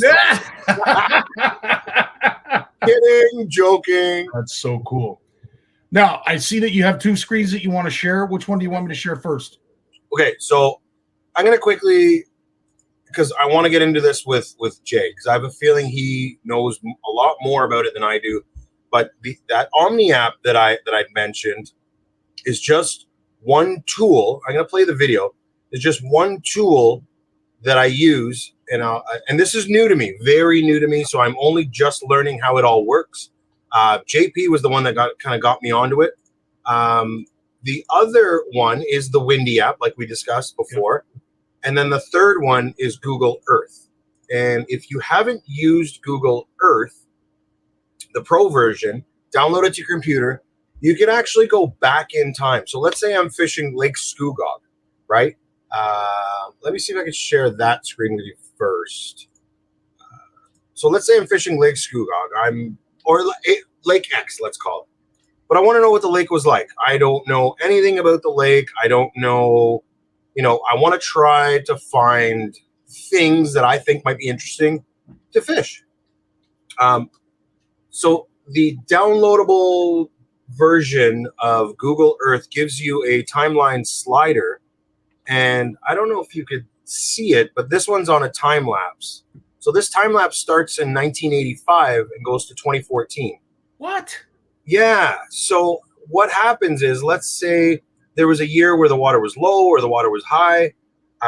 You start to see things, vegetation, where things are like, it depends on, it's not the clearest, but the downloadable version is. This one's just the web version of the Pro.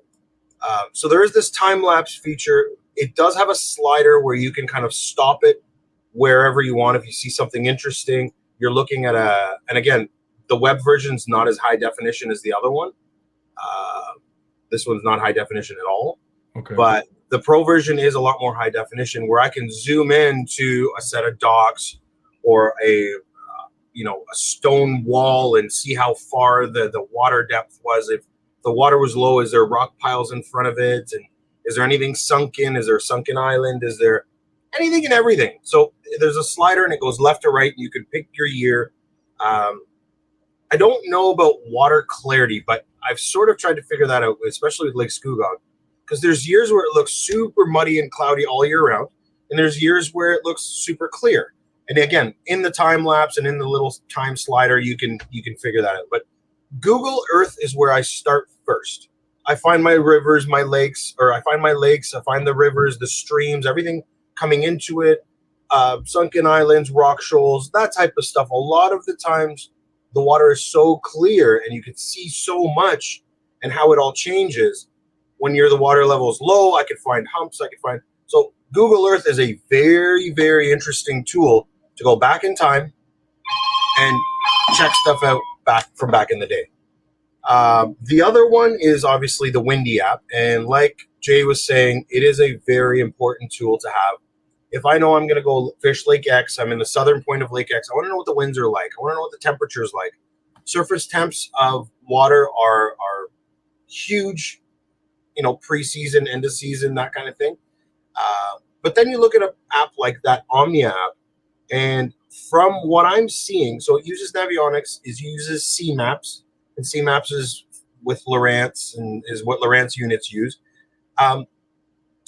So I'm under the impression that our units are connected to networks, right? We all know this.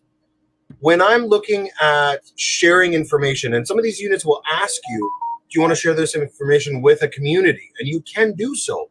When you upload and download your maps and your information, that information is being shared. And it's being shared through apps like this. So there's portions of this app where it'll show you, hard bottom, soft bottom, vegetation, water temps, currents, obviously winds. There's a lot. And you can look at CMAPs if you like CMAPs. You can look at Navionics if you like the Navionics maps. There's a lot of information. So I'll go back to that screen and we'll play this video so you kind of get an idea. I'm not a pro by any means, but I'll show you what I'm excited about, because when JP told me about it, I thought this is definitely going to take it to the next level. So let's play this video. Pro gives you the confidence to eliminate dead water on thousands of lakes across the U.S.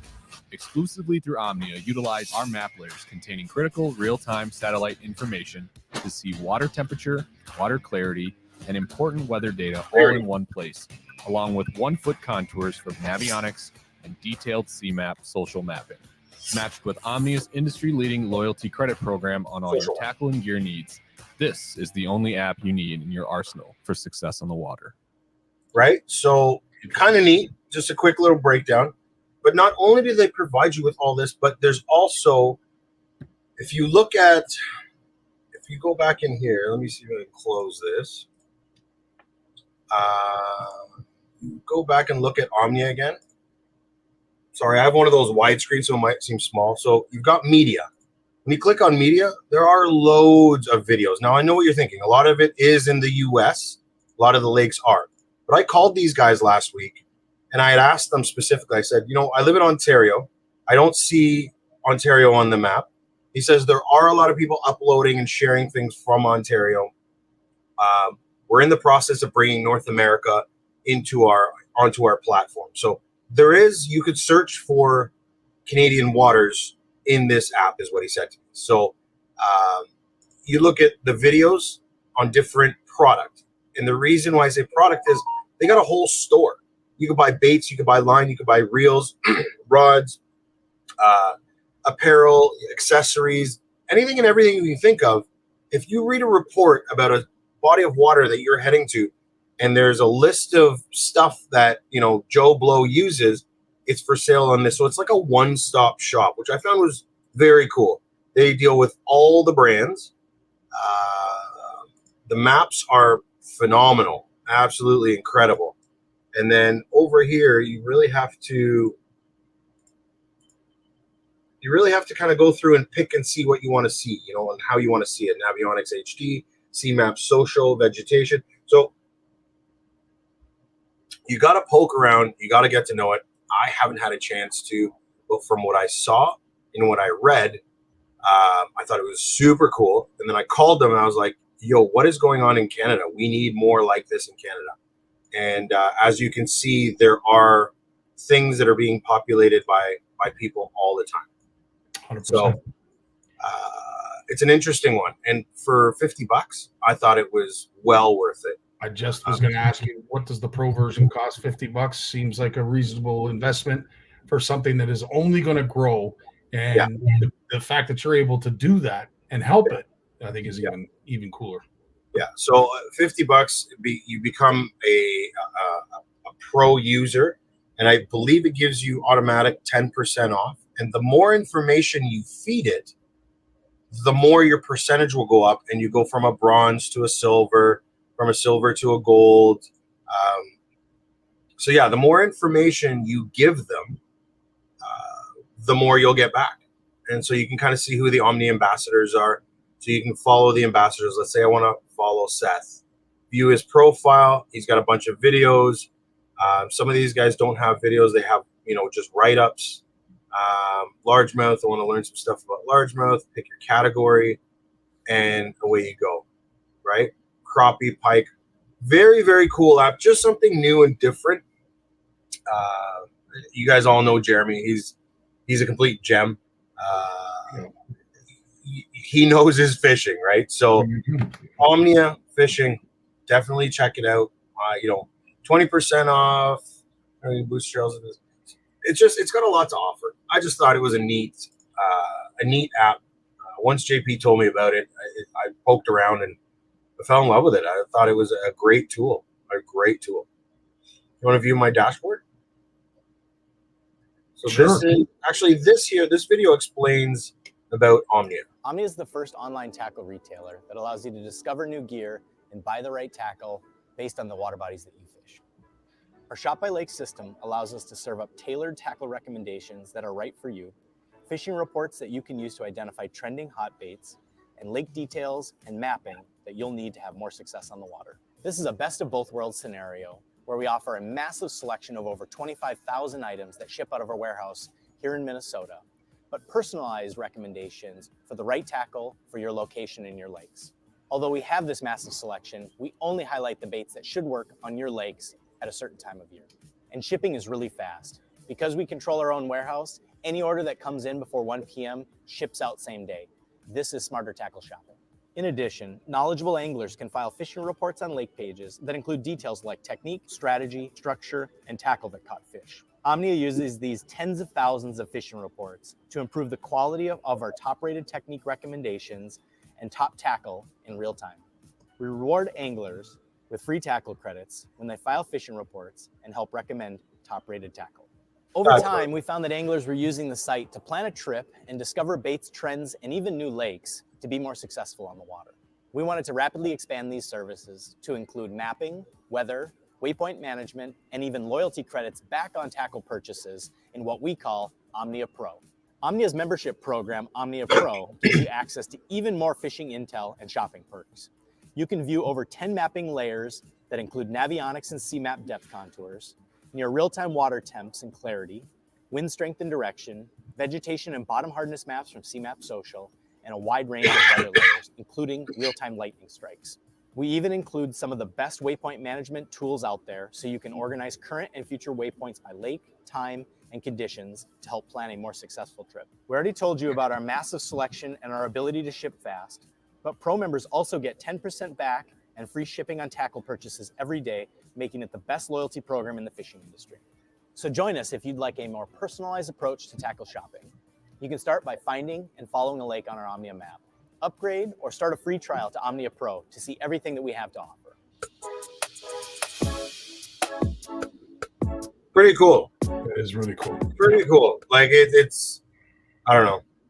I started a profile just because I thought it was super neat. And again, it's just another tool. Maybe somehow, some way down the road, they'll, offer us some insight to Canadian waters that we don't know about. Again, like poking around, it looks like there's information out there. You can search by lake, you can search by region. So yeah, have a poke around, have a look around. I think this idea was first introduced by Fishbrain, which was supposed to go down the same path, but I don't believe has or goes into the detail that Omnia does. This is vast, and you're going to spend just as much time locating fish as you are learning this app. Yeah, I mean, there's things about my graphs I still don't know.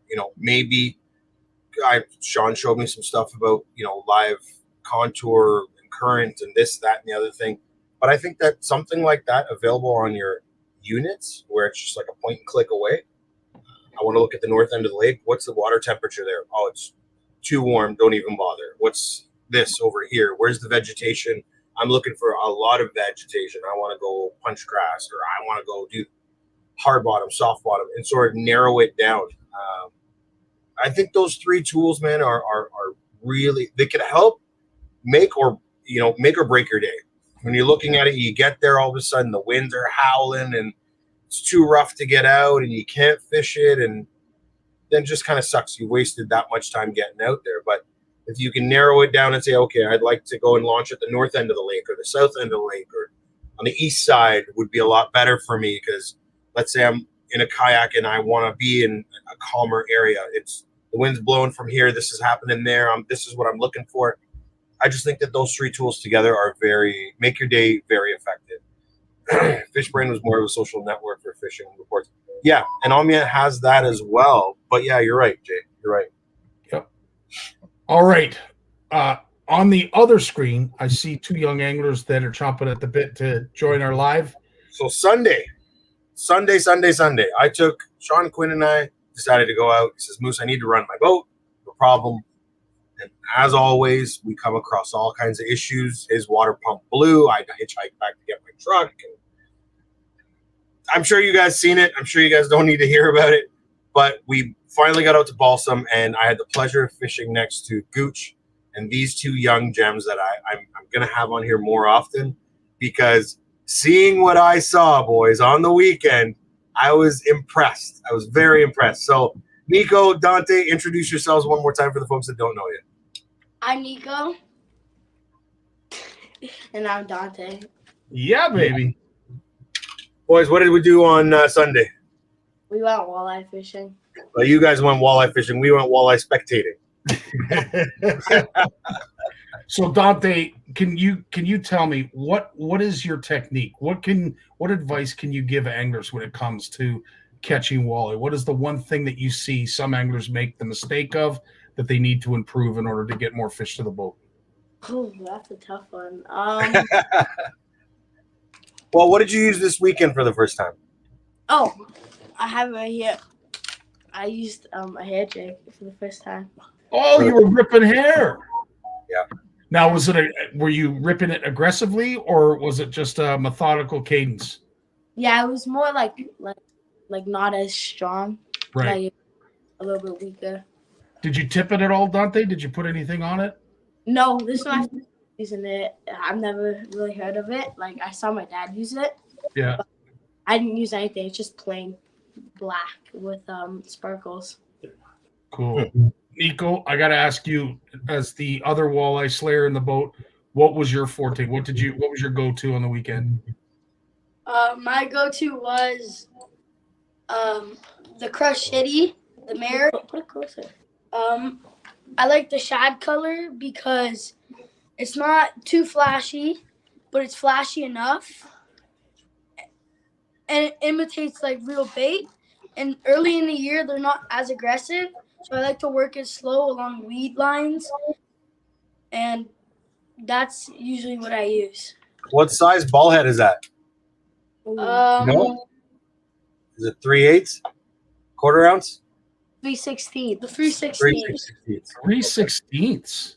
3/16. Wow. So the reason why I asked this is because it makes a big difference. And Scotty taught me this, and your dad taught me this. And I watched you guys catch fish, and I didn't have a 3/16 on. So the boys pulled up. We had a quick little conversation. We were literally side by side. And within 30 minutes, they must have had 10 fish to the boat. And I looked at Sean. I said, it's time to go home. Yeah. How many fish did you guys catch that day? I think it was like 8 or 9, and then we had to go home. Yeah, in 30 minutes. In 30 minutes. Incredible. Amazing to watch. It was amazing to see. Now, So, I got to ask, when it comes to your presentation, whether you're using hair or you're using plastics, do you find most of your walleye hit on the fall or as you raise the bait? Always on the fall, almost 100% of the time. Boom. Yep. Yeah. So the 3/16, obviously, Nico, you could attest to this. That gives you that fall rate that you're looking for. And depending on the amount of wind, current, what have you, 3/16 is not typically one that I go to. Quarter ounce is probably the lightest that I'll try.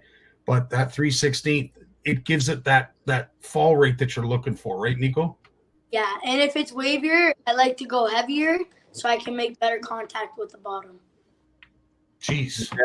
Nailed it. Unbelievable. So we fished together this weekend for a bit, and then we also fished together last weekend. What happened during the pike tournament? Talk to me. What did you guys think of the pike tournament? It was really fun. We just couldn't catch any big ones. We caught like tons of 4.5 pounders. They were all close, but maybe 20, maybe 26, 27 walleye in one day, like just pike fishing. And see, you guys weren't the only ones. A lot of people were saying that. Where were you catching the walleye on? Jerkbaits, like fast too, like jerkbaits. Go figure. Wild, isn't it? It is. I mean, not surprising, I guess, but it is to a walleye angler like me who loves the plastics. I would never in a million years think to throw a jerk bait, or in your case, a spy bait that you caught your one walleye on moose. Yeah. So I'm a fan of throwing spy baits. I like this. I just like the way I can control where they are in the water column. If I want to stay just above the weeds or right along the weed line. But yeah, sure enough, it was second cast with the spy bait. Boom. I got my fish. So, but jerkbait during the pike tournament, everybody was saying that they were catching walleye. So why is it that when we went walleye fishing on Sunday, we didn't use a jerkbait? I don't know. Like it's maybe you catch them, you don't catch them when you don't want to catch them, you catch them. But to catch the size of walleye that you guys were catching on balsam during a pike tournament, using a bait that would be more geared towards pike or larger fish, a lot could be said that, sometimes you want to downsize to improve your chances of hookup. But at the end of the day, if you're after those big fish, a lot could be said for using big baits.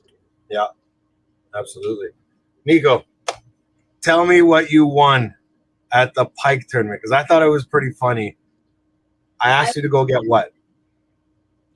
I won the grab bag not the grab bag, the raffle for Crush City Rapala. Yes, sir. Yes, you did. And it just so happens I said, Neeks, go grab the stuff off the table.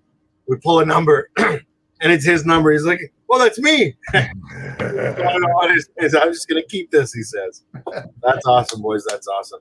Now, when it comes to fish species, obviously you love catching anything with fins and gills, but is there a specific species of fish you prefer to target than another? Walleye and bass, like every weekend. Walleye and bass. I love Same for you, Nico. I love walleye fishing. Wow. Yeah, would you prefer walleye fishing over bass fishing? Pardon?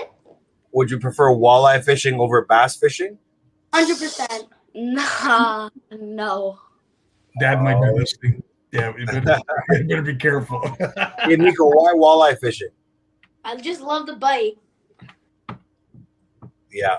You're a boy after my own heart, Nico. I love you, bud. Absolutely. Absolutely. Okay. Give us one recommendation each before I let you guys go. One recommendation each for walleye. Go. Oh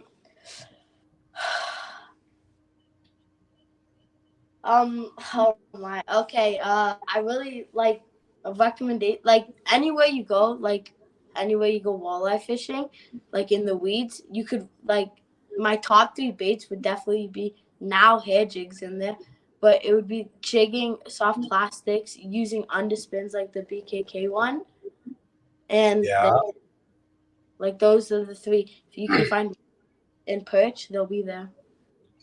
So underspin, hair jig, and what? And jigging soft plastics. Okay. Walleye Slayer Nico. Yo, suggestion is when you're not finding bait fish, you won't find big fish. I like to find bait fish first, like mostly perch or other bait fish that like to school up. And walleye love to chase bait fish. So where you find bait, you're gonna find a bigger fish, and bigger fish are gonna eat your bait. Fair enough. Boom. You said it best. Hey. Well done. Well done. Is Papa Gooch in the room? What's going on here? Hey. You amaze me, my friend. You amaze me. How are you, buddy? I'm good. How are you? I'm good, man. I'm good. I was super impressed. Giving away all my shit or what? I mean, are they giving away secrets here? What's the scoop? Well, I figured you're like a vault, baby. Love lockdown. I had to go to the boys to get all the secrets. Well, I can tell you they love it. That's for sure. Absolutely. Okay, Gooch, what's your favorite? What's your go-to? Because I've seen you a number of times now. We've talked about the tick. We've talked about watching your line. How do you put it all together? Where do you start and where do you end? Oh, my God. Moose, you're killing me. I mean, I grew up, I was younger than these kids when I first started with my dad. It was always with, actually, it was like a drop shot, believe it or not, with either a dew worm, a frog, or a minnow. Never had lures back in the day. But ever since I started, coming along with the lures and stuff, it's in all honesty, it's a jig head and like a Kitech or a finesse minnow or a grub. I kind of swim it. I can pop it. I can rip it. I can kind of do all 3 things with it. So it's actually a pretty versatile bait when it comes to stuff like that. So the one thing you didn't mention is jerkbait. How surprised were you were catching that many walleye in a jerk? I don't know. Did you guys tell them about pike? Yeah. We were in our pike tournament last weekend. I think we caught like 25, 26 walleye jerk baiting. Like it was insane. And they were up in 4 to 6 feet of water. I'm like, there's one. Oh, it's another walleye. It was. Then what? On the Sunday we went out walleye fishing and we didn't even pick up. I don't think anybody picked up a jerk bait. Because we went a little deeper looking for walleye. Yeah. That's hilarious. That's awesome. Yeah, well, Gooch, all I can say, dude, is keep up the great work. The answers that your 2 lads just gave us were like something you would hear a pro spill out. So you're I'll tell you, you're schooling. You got any room in your classroom? I'd like to maybe join for a few seconds. You kidding me? All I need is an excuse to go fishing, right? So let's go.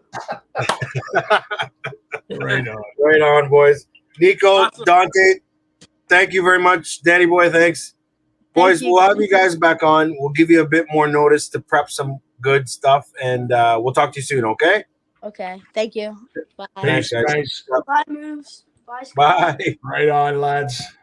Oh, that's awesome, man. Absolutely. They're great. They're great, and they are sticks. So, listen, I ran around town, picking everything up, talking to Jasper and Chucky and Dan Gooch, who's also involved with BKK. And they gave us some care packages for everybody's grab bags. The grab bags were valued at over $200 a grab bag. Thank you to those boys and everybody else who was involved. But they also gave you a special package for yourself. Have you had a chance to go through it? I didn't actually. I was busy building rods yesterday, but I did go through it on the water. You did take a video, and I hope I reached out to Jasper this morning to thank him again. But the stuff that's in there, and I'm not familiar with BKK, and what I did see, I really liked. For instance, some of those underspins, as you say, they have them for swim bait styles that have the shorter shank. I think that's going to be awesome for those 4-inch swim baits that I have. I've never had a hook anywhere close to that, and I'm really looking forward to using them up at Horwood, especially. They'll come in handy for the pike and the walleye. But yeah, well, they've got one too that's even smaller than that, the size 1, and it's incredible for the 3-inch. Yeah. 3-inch, 3.5, so that 3-inch rhythm wave with an underspin. I mean, you couldn't get a bait that small with an underspin, and whether it's that or the Crush City one or any swim bait at that size, a 3.5 inch, and they make a hook that's weighted with an underspin. Oh, it's phenomenal. It's amazing. So have a look through your box there. But Black King Kong, that's what BKK stands for. Black King Kong. I love it. So again, thank you to those guys. But dude, I had such a good time this weekend, and I learned so much. I can't wait to get back out on the water and learn more. So I know what you learned. I know what I learned. Yep. We'll share as things progress. Absolutely. Moose, as always, a pleasure to have you, my friend. Look forward to seeing you next week. We'll be talking nothing but apps, but in the meantime, stay classy, my friend. Ciao, buddy. You be good. Take care. All right, folks, that is our show. Thanks so much for joining us. As you do every Monday, it means the world to have not only your engagements, but, of course, your positive comments and, of course, great questions. It's nothing without your engagement. The show doesn't exist without you folks being loyal to it. So I can't thank you enough. I want you all to have a great week. Next time you will see me will be on Wednesday for NOWT Power Hour. We've got our Trout Tuesday feature that's coming up tomorrow that Steve and Walter are working hard on. And, of course, Walleye Wednesday, which will be Wednesday, in addition to all of the edits that you currently see and are seeing on our wonderful page. Is a lot of the work is being done by Walt and Steve Shaw. So I can't thank you, lads, enough. The other announcements that we have upcoming, of course, is a hoodie is going to be available. It's a hockey jersey. It simulates a hockey jersey. Looking forward to announcing that. I want to thank Richard Dunlop for working very hard to put that together. And, of course, Walt with all the logos. Again, it's a team effort. And no one person could run CFN. And I can assure you it is not run by one person. So thanks to all. You guys have yourselves a great week. Stay safe. Stay safe out on the water. And remember, I love you all. Take care of yourselves. Peace. We'll see you next week. Well, as much as I hate to admit it, I guess we've run out of time. So I've enjoyed it, but I'm going to do something I haven't done since season 1. Turn out the lights. The party's over. They say that all good things must end.